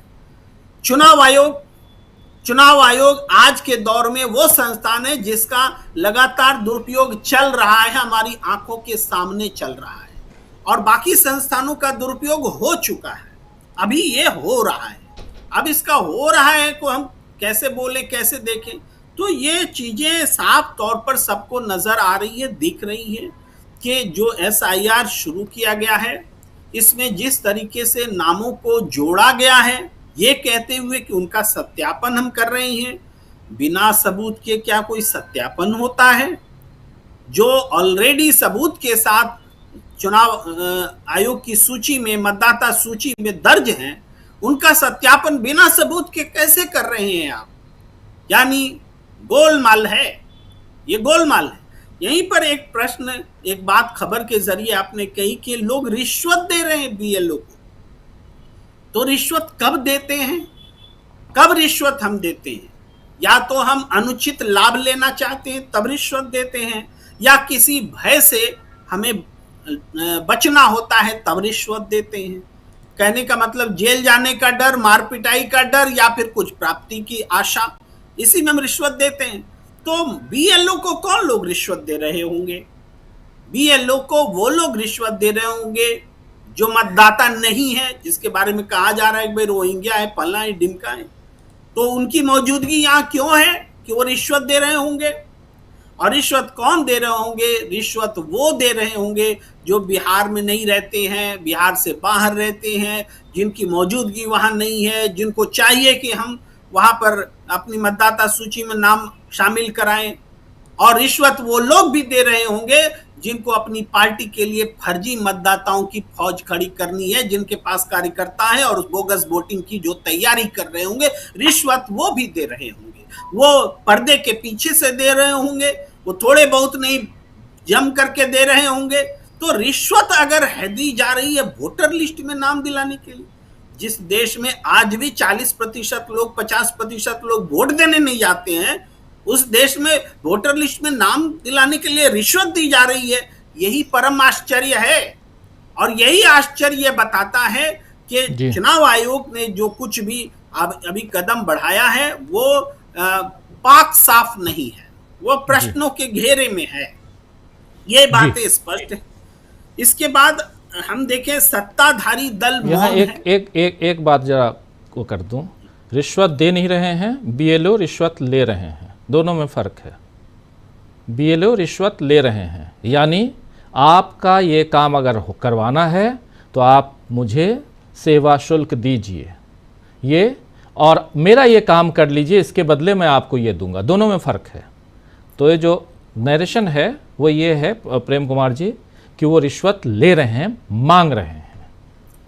जी देखिए, ये सिक्के का एक और पहलू आपने जिस पर फोकस किया, जिसको मैंने फोकस नहीं किया, उसको हम थोड़ा सा बोले तो वो जो रिश्वत ले रहे हैं BLO, वो दबाव बनाकर ले रहे हैं जी। दबाव किस बात का? कि मतदाता सूची से आपका नाम हट सकता है। yes. मैंने पहले भी कहा, भय के भी कारण होता है। हमारा नाम मतदाता सूची से हट ना जाए, ये भय है हम में। तो इसका फायदा उठा करके BLO पैसा ले रहे होंगे, ले रहे, रिश्वत जिसको बोलते हैं, रिश्वत ले रहे हैं, ऐसी खबरें हैं। तो रिश्वत लेने के जो भी कारण, लोभ हो, दबाव हो, डर हो, लोभ और डर, और इसके बीच में दबाव पैदा होता है रिश्वत लेने का, और परिस्थितियां बनती हैं। लेकिन कुल मिलाकर के मतदाता सूची में शामिल होने की ललक जो है, ये ललक किन में है? जो जेन्युइन मतदाता है उनमें तो होगी, वे मतदाता बने रहें। लेकिन हम संस्थागत तरीके से भी हम कह रहे हैं कि ये काम हो रहा है, क्योंकि ये बिना आपको सत्यापन के बड़ी संख्या में 80% लोगों का जो प्रपत्र है भरा जा चुका है। ये अपने आप में आश्चर्य की बात है। और इसमें अपोजिशन ने आज तेजस्वी यादव की भी बाइट आपने चलाई। तेजस्वी यादव की हर बात जो है, हर सवाल जो है जरूरी और महत्वपूर्ण सवाल है, और इसका जवाब चुनाव आयोग को देना हो। तो अपोजिशन कब कमजोर होता है? अपोजिशन के को अगर अदालत का भी साथ न मिले, अपोजिशन को चुनाव आयोग जैसे संस्थानों का साथ न मिले, अपोजिशन को सत्ता के जो बुरे चीजें प्रभाव हैं उससे बचने का कोई शेल्टर न मिले, तो अपोजिशन क्या करेगा? कैसे अपोजिशन रहेगा? तो हम अपोजिशन की ताकत को ही हम कहीं ना कहीं खो चुके हैं। और ये राजनीतिक आंदोलन से प्राप्त होता था। लेकिन ये राजनीतिक आंदोलन भी अब इसको आंदोलन जीवी और तरह तरीके से कर दिया गया है। जो आंदोलन में जाते हैं उनको अपमानित किया जाता है।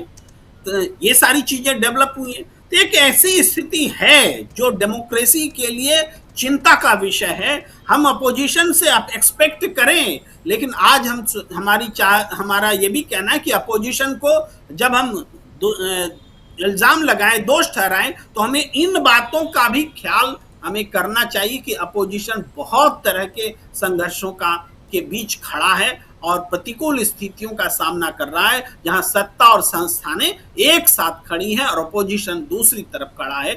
आना तो जनता को ही होगा, जनता के बगैर अपोजिशन या सत्ता पक्ष कुछ भी नहीं होता है। जी बिल्कुल बिल्कुल। अमलेंदु जी के पास आना चाहता हूं, जरा स्क्रीन पे ले आइए अमलेंदु जी को। अमलेंदु जी, बहुत बातें हमारे 4 साथियों के आप सुन रहे थे और उसमें बहुत हम भी गहन, पहले शुरुआत में कह चुका हूं कि हम भी जरा स्पेशल इंटेंसिव डिस्कशन करें, SIR नहीं SID करें हम, और ज़रा SIR की पोल खोलने की कोशिश करें। हमारे तमाम रिपोर्टर अलग अलग जगहों से, और जो बात हम यहाँ कह रहे हैं दोस्तों, बड़े दावे के साथ कह रहा हूँ, सबका ज़रूरत पड़े तो प्रमाण दे सकता हूँ, इसलिए यहाँ कोई भी बात बढ़ा चढ़ा के हम नहीं करते और ना आज कर रहे हैं। हम ये जो हो रहा है वही हम कर रहे हैं और वही बात कांग्रेस पार्टी भी लिख रही है। अगर BLO जो फॉर्म है उस फॉर्म पे समोसे और जलेबी खा रहे हैं तो पैसा किसका जा रहा है? वो फॉर्म BLO अपने घर से पैसा देकर तो छपवाया नहीं होगा, और एक फॉर्म की छपाई का कॉस्ट कितना आता है वो मेरे से बेहतर कोई नहीं जानता होगा, क्योंकि मैं अखबार छापता हूँ, अपना अखबार में छापता हूँ, इसलिए मैं जानता हूँ। और इसीलिए तो अमलेंदु जी, ज़रा आपसे समझना चाहता हूँ कि क्या यहाँ पे एक, और उसमें भी जब बिहार में इंटेंसिव रिवीजन की बात चल रही है, कल से एक नया और बिल्कुल बड़े बड़े फॉन्ट्स में लिखा जा रहा है कि विदेशी नागरिकों के दस्तावेज मिले हैं या विदेशी नागरिकों के पास भी जो इस सूची है, पुरानी सूची है, उनके होने के प्रमाण मिले हैं, प्रूफ। लेकिन चुनाव आयोग तो अभी तक कुछ दे नहीं रहा है। क्या माना जाए? फर्जीवाड़ा, खबरों में भी फर्जीवाड़ा, और ये कौन चलवा रहा है? चुनाव आयोग इसका खंडन भी नहीं कर रहा है ना, चुनाव आयोग ये बता रहा है कि ये सही है या गलत है। सही है नहीं बता रहा, खंडन नहीं कर रहा है, गलत है। लेकिन मिसलीडिंग की कमोहर दूसरे, अगर उसकी पोल खुलती है तो मिसलीड करके वो ट्वीट चला देता है। क्या माना जाए? चुनाव आयोग को क्या माना जाए? फर्जी आयोग कहा जाए?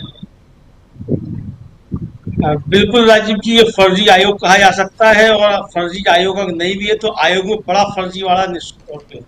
एक तो ये जांच होनी चाहिए फॉर्म छपे कितने, किस प्रेस में छपे, कितना पैसा इस पर खर्च हुआ, इसके डिस्ट्रीब्यूशन पे कितना खर्च हुआ, इसके कलेक्शन पे कितना खर्च हो रहा है। इसमें राजीव जी बहुत बड़ा भ्रष्टाचार निकलेगा। चूंकि चुनाव आयोग की कोई जांच होती नहीं है इस तरीके की, तो बहुत सारे भ्रष्टाचार छिप जाते हैं चुनाव आयोग के अंदर।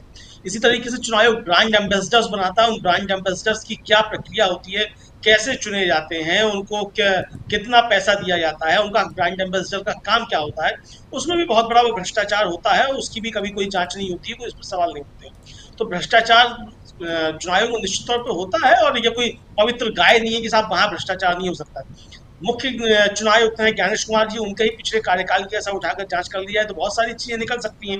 राजीव कुमार जी रिटायर हो गए, उनकी जांच कर लिया है तो बहुत सारी चीजें निकल सकती हैं। लेकिन सवाल यही है कि जांच करेगा कौन? लेकिन राजीव जी, ये जो जिस तरीके से जैसे आपने भी कहा कि अगर कोई मतलब आप जो नेता प्रतिपक्ष है उसको बयान को भी, उसके ट्वीट को भी आप बता रहे हैं कि ये मिसलीडिंग है। आप राज्यसभा के सांसदों को आप बता रहे हैं कि ये मिसलीडिंग है, सबको आप बता रहे हैं मिसलीडिंग है। लेकिन आपके सूत्रों से खबर छप रही है, उसको आप ना मिसलीडिंग बता रहे हैं, ना उसका आप खंडन कर रहे हैं। मैंने खुद आज सुबह चुनाव आयोग को टैग करते हुए पूछा कि भाई इसका स्पष्टीकरण दीजिए कि ये खबर सही है कि गलत है। अभी तक तो कोई राजीव जिस पर आया नहीं है कि ये खबर फर्जी है कि नहीं है। तो अगर चुनाव आयोग के सूत्रों से खबर छप रही तो ऐसा तो है नहीं कि चुनाव आयोग में जो लोग बैठे हैं वो अखबार नहीं पढ़ रहे हैं, वहाँ छपा हुआ देख नहीं रहे कि उनके सूत्रों के हवाले से क्या छप रहा है। अगर आपकी नज़र ये है कि कोई यूट्यूबर जाकर बेगूसराय में क्या कर रहा है और उस पर एफआईआर आप दर्ज करा दें और यहाँ बताएं कि ये मिसलीडिंग है और फेक है, तो आप अखबार भी पढ़ते होंगे फिर। अगर आप यूट्यूबर को देख रहे हैं तो भाई अखबार भी पढ़ते होंगे जहाँ छप रही हैं आपके हवाले से खबरें। तो उन खबरों का आपने खंडन अभी तक क्यों नहीं किया? और अगर आप ये खबर सही है कि बताया जा रहा है कि साहब उसमें बांग्लादेशी भी हैं और रोहिंग्या भी हैं और म्यांमार के भी हैं और नेपाल के भी नागरिक भी उसमें शामिल हैं जिनके वोट बन गए, तो इसका जिन्होंने वोट बनाए वो वोट बनाए किसने थे? तो क्या नए जो मुख्य चुनाव आयुक्त हैं ज्ञानेश कुमार जी और राजीव कुमार जी को सजा कराना चाहते हैं कि राजीव कुमार जी ने फर्जी वोट बनवा दिए तो नरेंद्र मोदी जी को प्रधानमंत्री बनवा दिया इन फर्जी वोटों से? क्योंकि राजीव जी बिहार में तो सबसे ज्यादा सीटों के साथ जीत कर आया है एनडीए। तो बिहार में अगर इतने भारी तादाद में बांग्लादेशी और रोहिंग्या और घुसपैठी ये सब वोट बन गए थे उनके, और उनके वोट पर अगर प्रधानमंत्री नरेंद्र मोदी बनकर आ गए हैं, तो इसका मतलब ज्ञानेश कुमार जी नरेंद्र मोदी के खिलाफ कोई साजिश रच रहे हैं कि उनको प्रधानमंत्री पद से हटाया जाए, ये साबित कराया जाए कि बांग्लादेशियों के वोट से नरेंद्र मोदी प्रधानमंत्री बने। तो ये कुछ ना कुछ तो राजनीति चल रहा है। उसमें आरएसएस है कि इसमें अमित शाह जी हैं कि इसमें मोदी जी हैं, ये तो ये जाने आपस में क्या है क्या नहीं है। लेकिन अगर ये सूत्रों के हाल से कोई खबर छप रही है तो ज्ञानेश कुमार जी को जैसे अपना सुंदर सा फोटो लगवाते हैं, वो उसको फोटोशॉप से ठीक करा के, पता नहीं उनका कैसा है चेहरा, लेकिन वह खूबसूरत फोटो लगवाते हैं वो ट्विटर पे शाम को जब बताते हैं कि इतना परसेंटेज जमा हो गया, तो उसी खूबसूरत फोटो के साथ ये जारी करवाएं कि भाई ये जो खबरें छप रही हैं सोर्सेस के हवाले से, ये सूत्र हमारे नहीं है और ये फेक है। कहें उसको, नहीं कह रहे हैं। दूसरा राजीव जी, एक और सूत्रों के हवाले से खबर चली कि अब पूरे देश में जो है कराने की तैयारियां की जा रही हैं।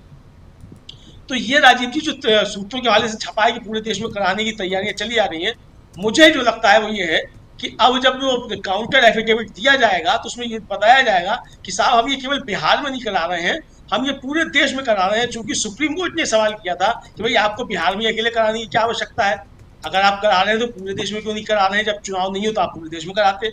तो ये बताया जाएगा कि साहब अकेले बिहार में हम नहीं कर रहे हैं, बिहार से हमने शुरुआत की, हम पूरे देश में कर रहे हैं, ताकि वहां जाकर बचा जा सके कि हम इसको पूरे देश में करने जा रहे हैं। तो ये जुगत जो है वो निकाली गई है। वो कब करेंगे पूरे देश में, क्या करेंगे, लेकिन इसके पीछे एक षड्यंत्र भी हो सकता है राजीव जी कि बिहार में इस मामले को फंसाया जाए और ये परिस्थितियां पैदा कर दी जाए कि साहब बिहार में अभी चुनाव नहीं हो सकता है और बिहार के चुनाव को टाला जाए, तब राष्ट्रपति शासन लगाया जाए और उसके बाद बताया जाए कि हम तो पूरे देश में एक साथ करा रहे हैं। उसके बाद वन नेशन वन इलेक्शन का आ जाए, उसे पास करा लिया जाए और फिर कहा जाए कि भाई अब सारी विधानसभाएं भंग और अब सबके चुनाव एक साथ होंगे।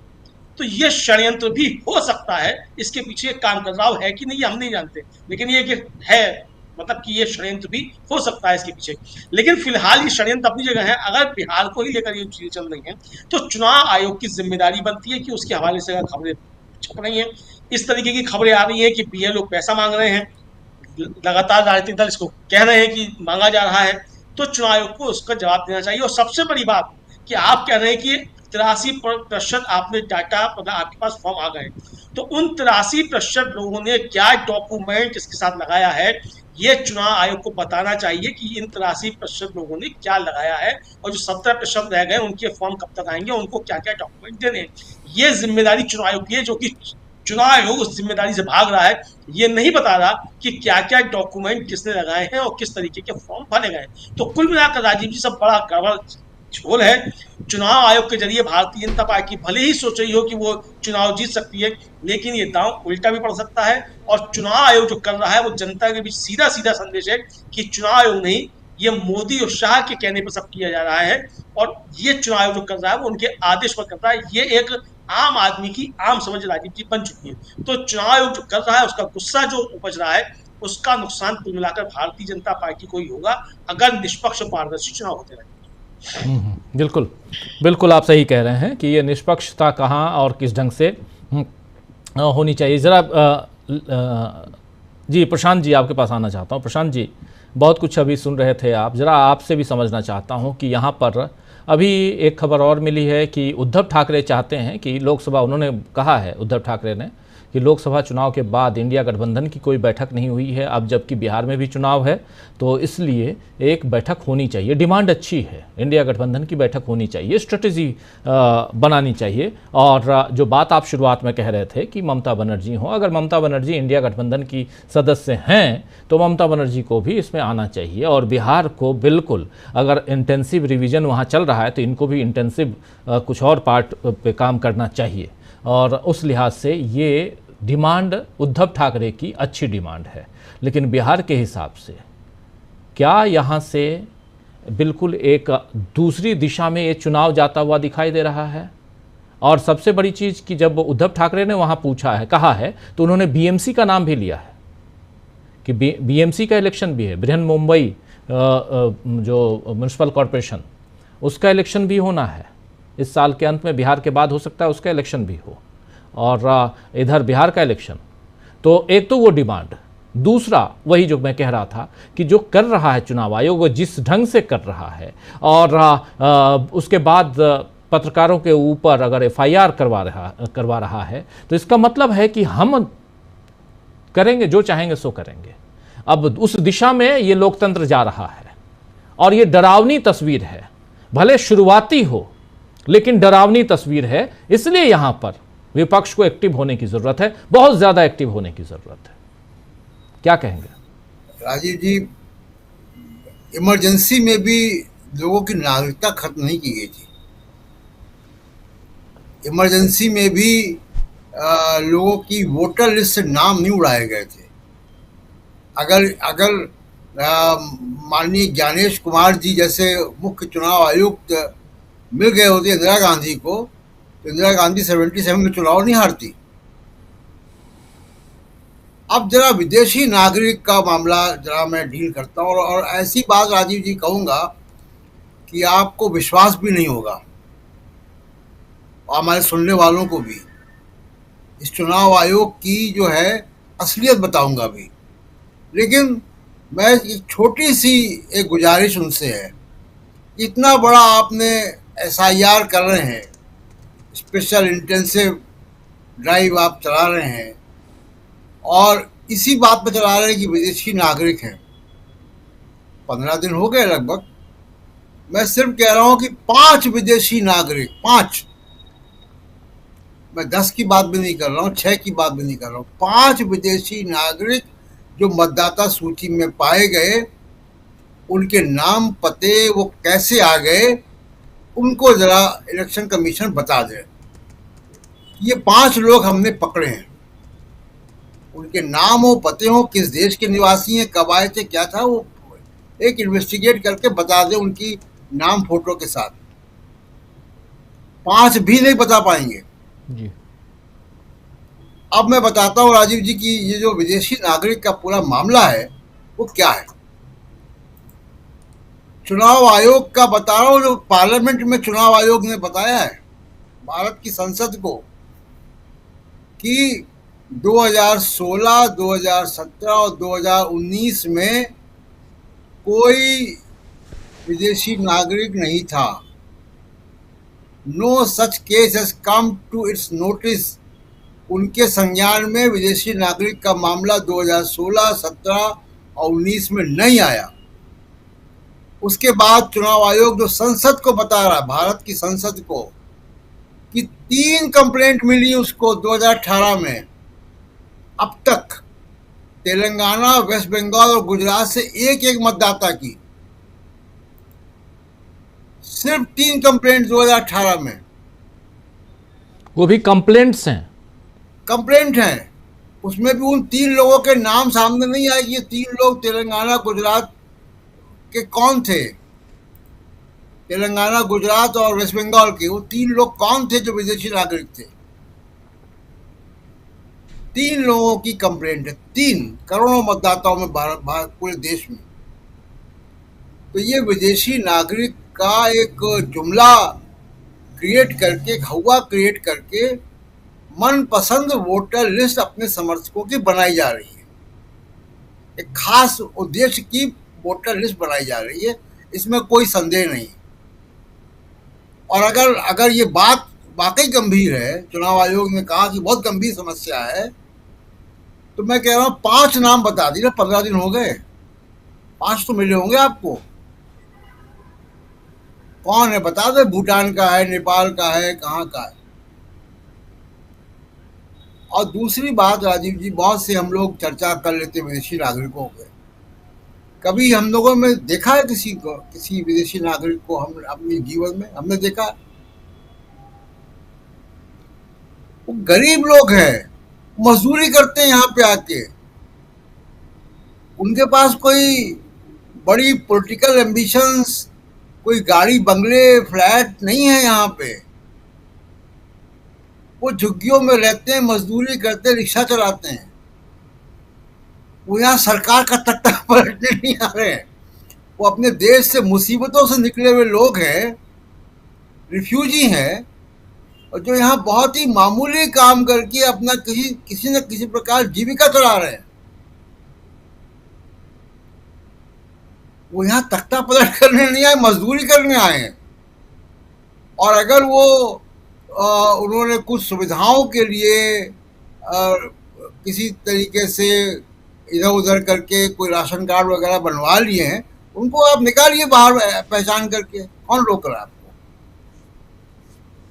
लेकिन मैं ये फिर कहूँगा कि वो ऐसे लोग, कोई बहुत प्रभावशाली लोग नहीं आ रहे हैं यहाँ पे कि जो बिहार की सरकार या गुजरात की सरकार कैसे बने या उत्तर प्रदेश की सरकार के मुख्यमंत्री कौन हो, इसको तय करने आ रहे हैं। मैं दिल्ली में भी, मैं तो जो रिफ्यूजी कैंप में रहते हैं उनसे मिलता हूँ जाके। बहुत गरीब लोग हैं, भुखमरी कागार पे थे अपने देश में, तब यहाँ आए हैं। और फिर मैं आखिरी बात कह रहा हूँ कि 5 नाम चुनाव आयोग बता दे, ये विदेशी हैं, ये हमने पता किए, इनका ये नाम है, ये वोटर वोट दे चुके, इनके खिलाफ ये कार्रवाई कर रहे हैं, रिपोर्ट कर रहे हैं इनको। हमने होम मिनिस्ट्री कहा कि इनको रिपोर्ट करें, ये करे चुनाव आयोग। एक भी कंप्लेंट चुनाव आयोग के पास नहीं है। झारखंड के चुनाव में इतना शोर मचाया गया, गृह मंत्रालय हाई कोर्ट में, झारखंड के हाई कोर्ट में ये एफिडेविट देता है कि जो आदिवासियों की संख्या झारखंड में कम हो रही है, वो बाहर लोग नौकरियां करने जा रहे हैं और वजहों से कम, उनकी जनसंख्या घट रही है, इस वजह से नहीं कम हो रहे हैं, सिर्फ कि वो धर्म परिवर्तन हो रहा है। अब इसी बात को लेकर पूरा झारखंड में चुनाव लड़ गए लोग, कोर्ट में एफिडेविट कुछ और कह रहे हैं। पार्लियामेंट को बता रहा चुनाव आयोग कि 2016, 2018, 2019 में उसके पास कोई विदेशी नागरिक कोई कंप्लेंट नहीं थी। जी जी बिल्कुल। जब उनके पास, और अभी भी ये सही आप कह रहे हैं कि 5 नागरिकों का नाम बता दें, कम से कम 5 नागरिक जो मिले हों अभी इसी इंटेंसिव रिवीजन में, स्पेशल इंटेंसिव रिवीजन में, उसमें से 5 नागरिक कौन से हैं, 5 का नाम बता दीजिए तो हम मान लें। लेकिन यहाँ एक भी नाम, और जो आंकड़े हैं, पुराने आंकड़े वो बताते हैं जो अभी रख चुके हैं प्रशांत टंडन जी। ज़रा जल्दी से प्रकाश जी आपके पास आना चाहता हूँ। इस पूरे मामले को कैसे सुलझते हुए आप देखते हैं, या ऐसे ही उलझते हुए देखा जाएगा? प्रकाश जी।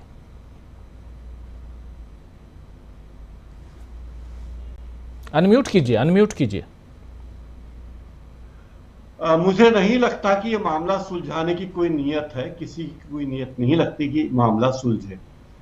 दरअसल मामले को उलझाने के पीछे मकसद कुछ और है, लोगों का ध्यान बचाना। मैं इंदौर में रहता हूं, मध्य प्रदेश का एक शांत शहर है, कोई हिंसा की वारदातें नहीं होती, बाढ़ नहीं आती, तूफान नहीं आता, कोई प्राकृतिक विपदा नहीं आती। यहां पिछले कुछ वर्षों में कम से कम 50,000 लोग ऐसे हैं सिंधी शरणार्थी जो पाकिस्तान के सिंध इलाके से लौट वाया नेपाल और वाया दुबई इंदौर में आके बस गए। कुछ तो ऐसे हैं जो टेम्परेरी वीजा लेकर आए, कानूनी रूप से आए, और अब यहां उन्होंने बस्तियां बसा ली, और वो सारा का सारा बीजेपी का वोट बैंक है। और इसकी तैयारी बीजेपी तब से कर रही है जब लाल कृष्ण आडवाणी भारत के गृह मंत्री बने थे। आप कल्पना कीजिए, उस दौर से ये तैयारी चल रही है। और ये लोग, इन्होंने सारे काम कर लिए, राशन कार्ड, और इनकी पूरी की पूरी बस्तियां बसी हुई। और उसी आधार पर कि एक सिंधी व्यक्ति को टिकट देना है, विधानसभा में टिकट दिया जाता रहा है और अब लोकसभा का टिकट भी बीजेपी ने इस आधार पर दिया कि हम सिंधी समाज के लोगों का प्रतिनिधित्व करेंगे। वे सब उनके प्रति कोई दुर्भावना नहीं है, लेकिन मुझे एक बात अभी तक समझ में नहीं आती कि भारत में, हमारे देश में कैसे काम होता है। यानी अगर प्रधानमंत्री नरेंद्र मोदी जी के घर में खाना बनाने का काम खानसामा ही करता होगा, कोई माली तो खाना बनाता नहीं होगा और खानसामा माली का काम नहीं करता होगा, लेकिन हमारे देश में नागरिकता की जांच गृह मंत्रालय को करनी चाहिए तो वो चुनाव आयोग कर रहा है। चुनाव आयोग पे लगे आरोपों की का खंडन चुनाव आयोग को करना चाहिए तो वो चुनाव आयोग के बजाय वो खंडन करते हैं अमित मालवीय सोशल मीडिया पर। तो जिसका जो काम है उसे वो काम तो करने दो भाई, लेकिन वो काम करने नहीं देना चाहते। और अभी एक और सुरसुरी है कि रॉबर्ट वाड्रा के खिलाफ ईडी फिर सक्रिय हो गई। उन्हें लगता है कि बिहार चुनाव के वक्त रॉबर्ट वाड्रा या प्रियंका गांधी वाड्रा को कैसे दबाव में डाला जाए, तो फिर किसी न किसी मामले में रॉबर्ट वाड्रा और उनके सहयोगियों को लेकर छापेमारी या शोकॉज नोटिस, क्योंकि पिछली बार कहा गया था कि वो आए नहीं थे ईडी के सवाल में, क्योंकि कुछ व्यक्तिगत कारण रहे होंगे। तो ये सारी चीजें मुझे लगता नहीं कि इसका कोई हल है। इस मामले को उलझा के बीजेपी ध्यान बटाना चाहती है लोगों का और अपने चुनाव आयोग के माध्यम से अपनी नीतियां, अपना चुनाव परिणाम घोषित करना चाहती है। ये मुझे मोटी मोटी बात समझ में आ रही है। राजीव जी जी, प्रेम कुमार जी क्या कहेंगे?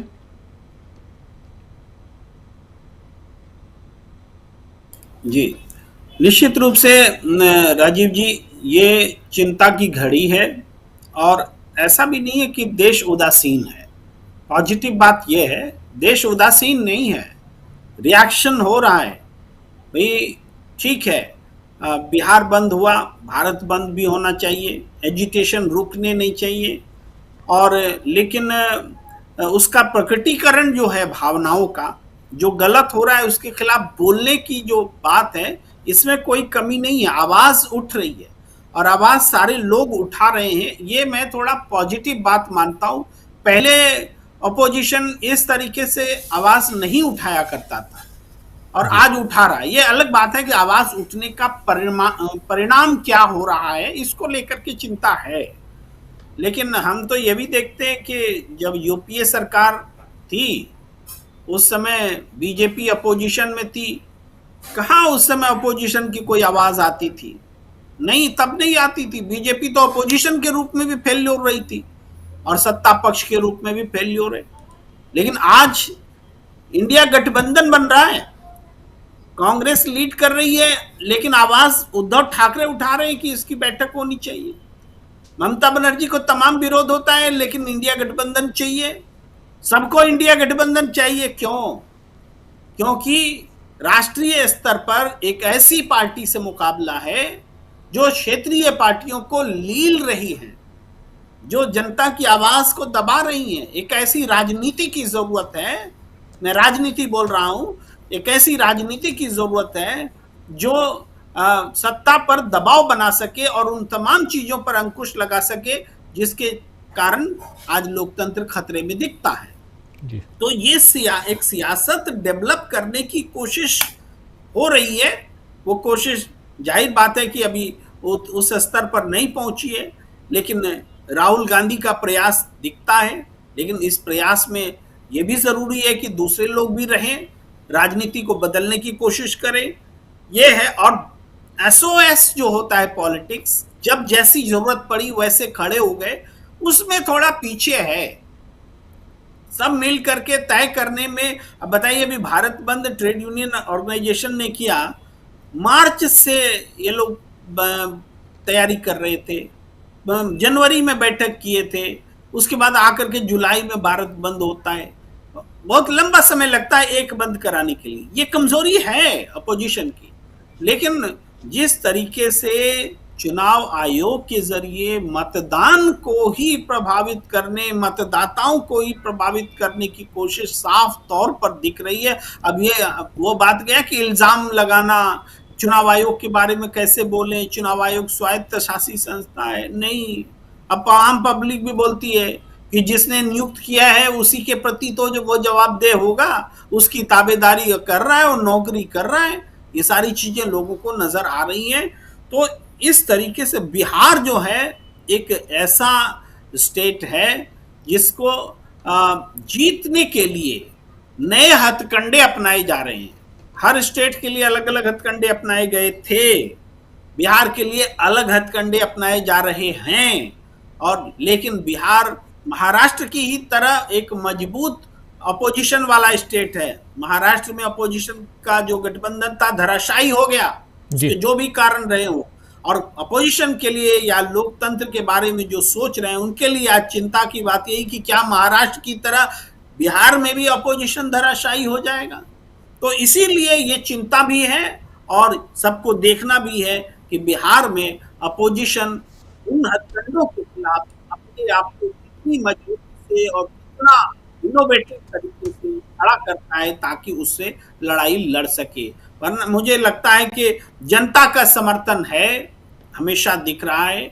और एक बात और देखिए, उल्लेखनीय है कि भारतीय जनता पार्टी की टैक्टिक्स बदली है, आरएसएस की टैक्टिक्स बदली। अब आए चूंकि उनकी सभा में भीड़ ही नहीं होती, न तो मोदी जी की सभा में भीड़ हो रही है, ना अमित शाह की सभा में भीड़ हो रही है। तो अब वो धार्मिक आयोजन पर आ गए हैं। जिले जिले कस्बे कस्बे में कोई ना कोई जातीय सम्मेलन कर रहे होते हैं, किसी नेता की जयंती मना रहे होते हैं, किसी का धार्मिक कार्यक्रम कर रहे होते हैं, गीता पाठ, यज्ञ, रामायण पाठ, इस तरह के आयोजन से जनता को जोड़ने में वो भिड़े हैं। ये पूरे बिहार में चल रहा है। राजनीतिक कार्यक्रम लेने की उनमें हिम्मत अब घटी है। तो ये उनकी टैक्टिक्स है कि जहां पर वो कमजोर हैं, जहां राजनीतिक रूप से जनता को जोड़ नहीं पा रहे हैं, तो वो धार्मिक और सामाजिक रूप से जनता के बीच जा रहे हैं। ऐसी ही टैक्टिक्स जो है ये अपोजिशन को भी इजाद करनी होगी। जी, कुछ करना चाहिए, इसलिए वो कुछ कर रहे हैं, वरना ऐसे तो उनको पता है कि उन्होंने क्या कर लिया। उनका काम तो चुनाव आयोग कर ही रहा है। वो सोए रहेंगे तब भी जीतेंगे, अब तो यही माना जाए। सुनील शुक्ला जी। नहीं, ये केवल इतना सरलीकरण नहीं है जी। और जितना वो जितना वो किए हैं उससे उतना ही उनके लिए करने के लिए बचा हुआ है, उतना ही और करेंगे। ये जो प्रशांत जी कर रहे थे कि 5 नाम बता दें कि वो 5 विदेशी नागरिक कौन है जिनको इन्होंने शिनाख्त की है, मैं इस सवाल को थोड़ा सा और बड़ा कर देना चाहता हूँ। वो 5 संसदीय क्षेत्र बता दें, विधानसभा क्षेत्र का नाम बता दें, इंडिविजुअल का नाम छोड़ दें कि यह विधानसभा क्षेत्र है जहां लोगों की पहचान हुई। वह 5 पोलिंग बूथ बता दें जहां पे जिस इलाके में लोग पहचान किए गए। कोई नहीं है, ये इनको ही पता है। केवल ये पूरा का पूरा अभियान केवल इसी बात के लिए है कि जो लोग इस पूरे के पूरे अभियान का विरोध कर रहे हैं, विरोध अभियान कोई नहीं कर रहा। माहौल बनाया जा रहा है कि पुनरीक्षण का विरोध किया जा रहा है। पुनरीक्षण का विरोध कोई नहीं कर सकता।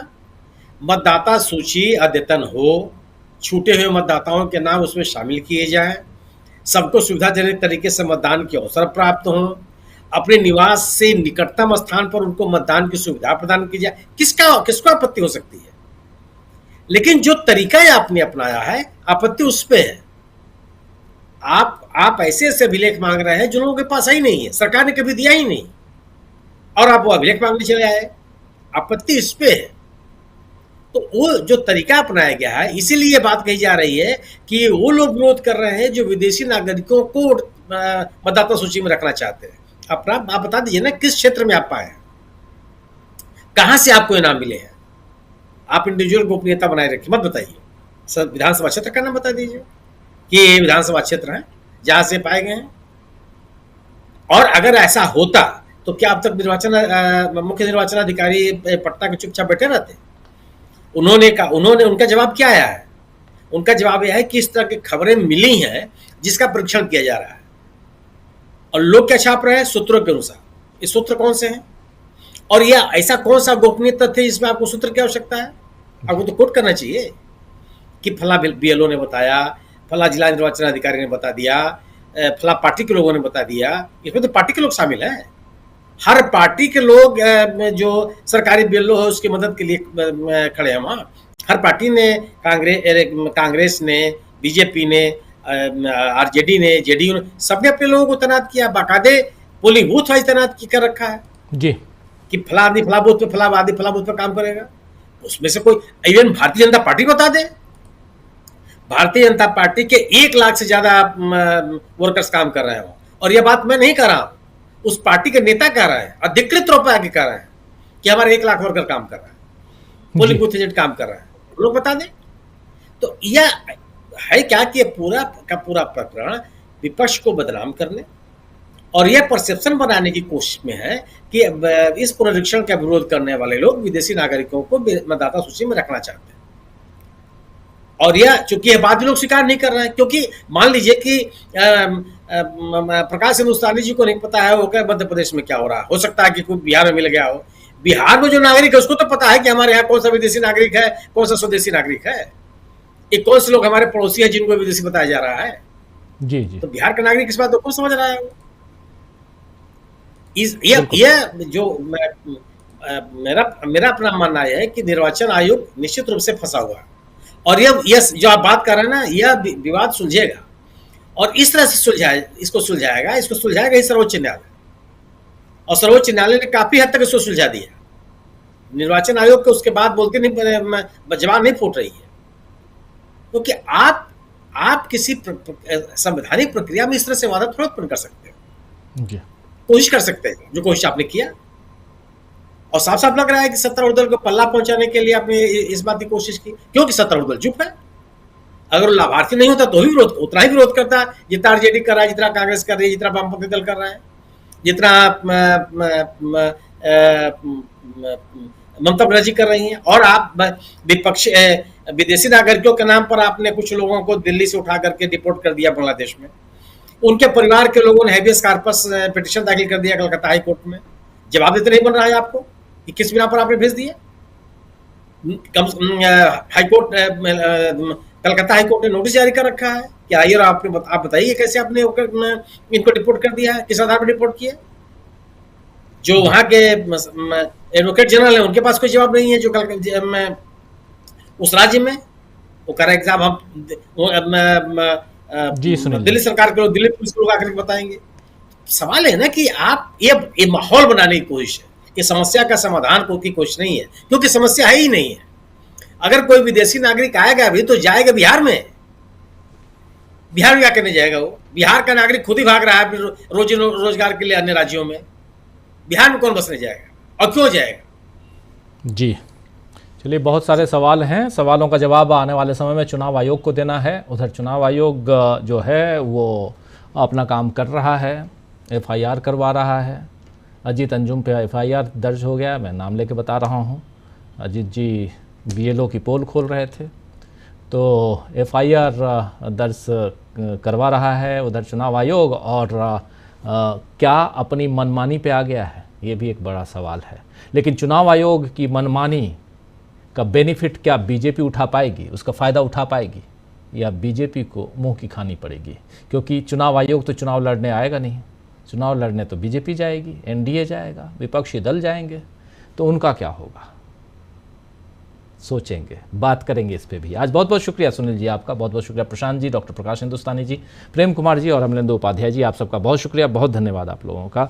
आप तमाम साथियों, आप सबका भी शुक्रिया अदा करता हूँ। श्री किरण जी हमारे साथ हैं, असलम चिश्ती जी हमारे साथ बने हुए हैं, हमारे साथ संजय सहगल साहब हैं, फजल अली साहब बने हुए हैं, AK हैं, राधेश्याम प्रधान साहब हैं। आप लोग के आँख मूंद कर बिना साइन, बिना फ़ोटो अपलोड किया है, आप लोग अगर इसका निरीक्षण कीजिए तो 80% झूठ मिल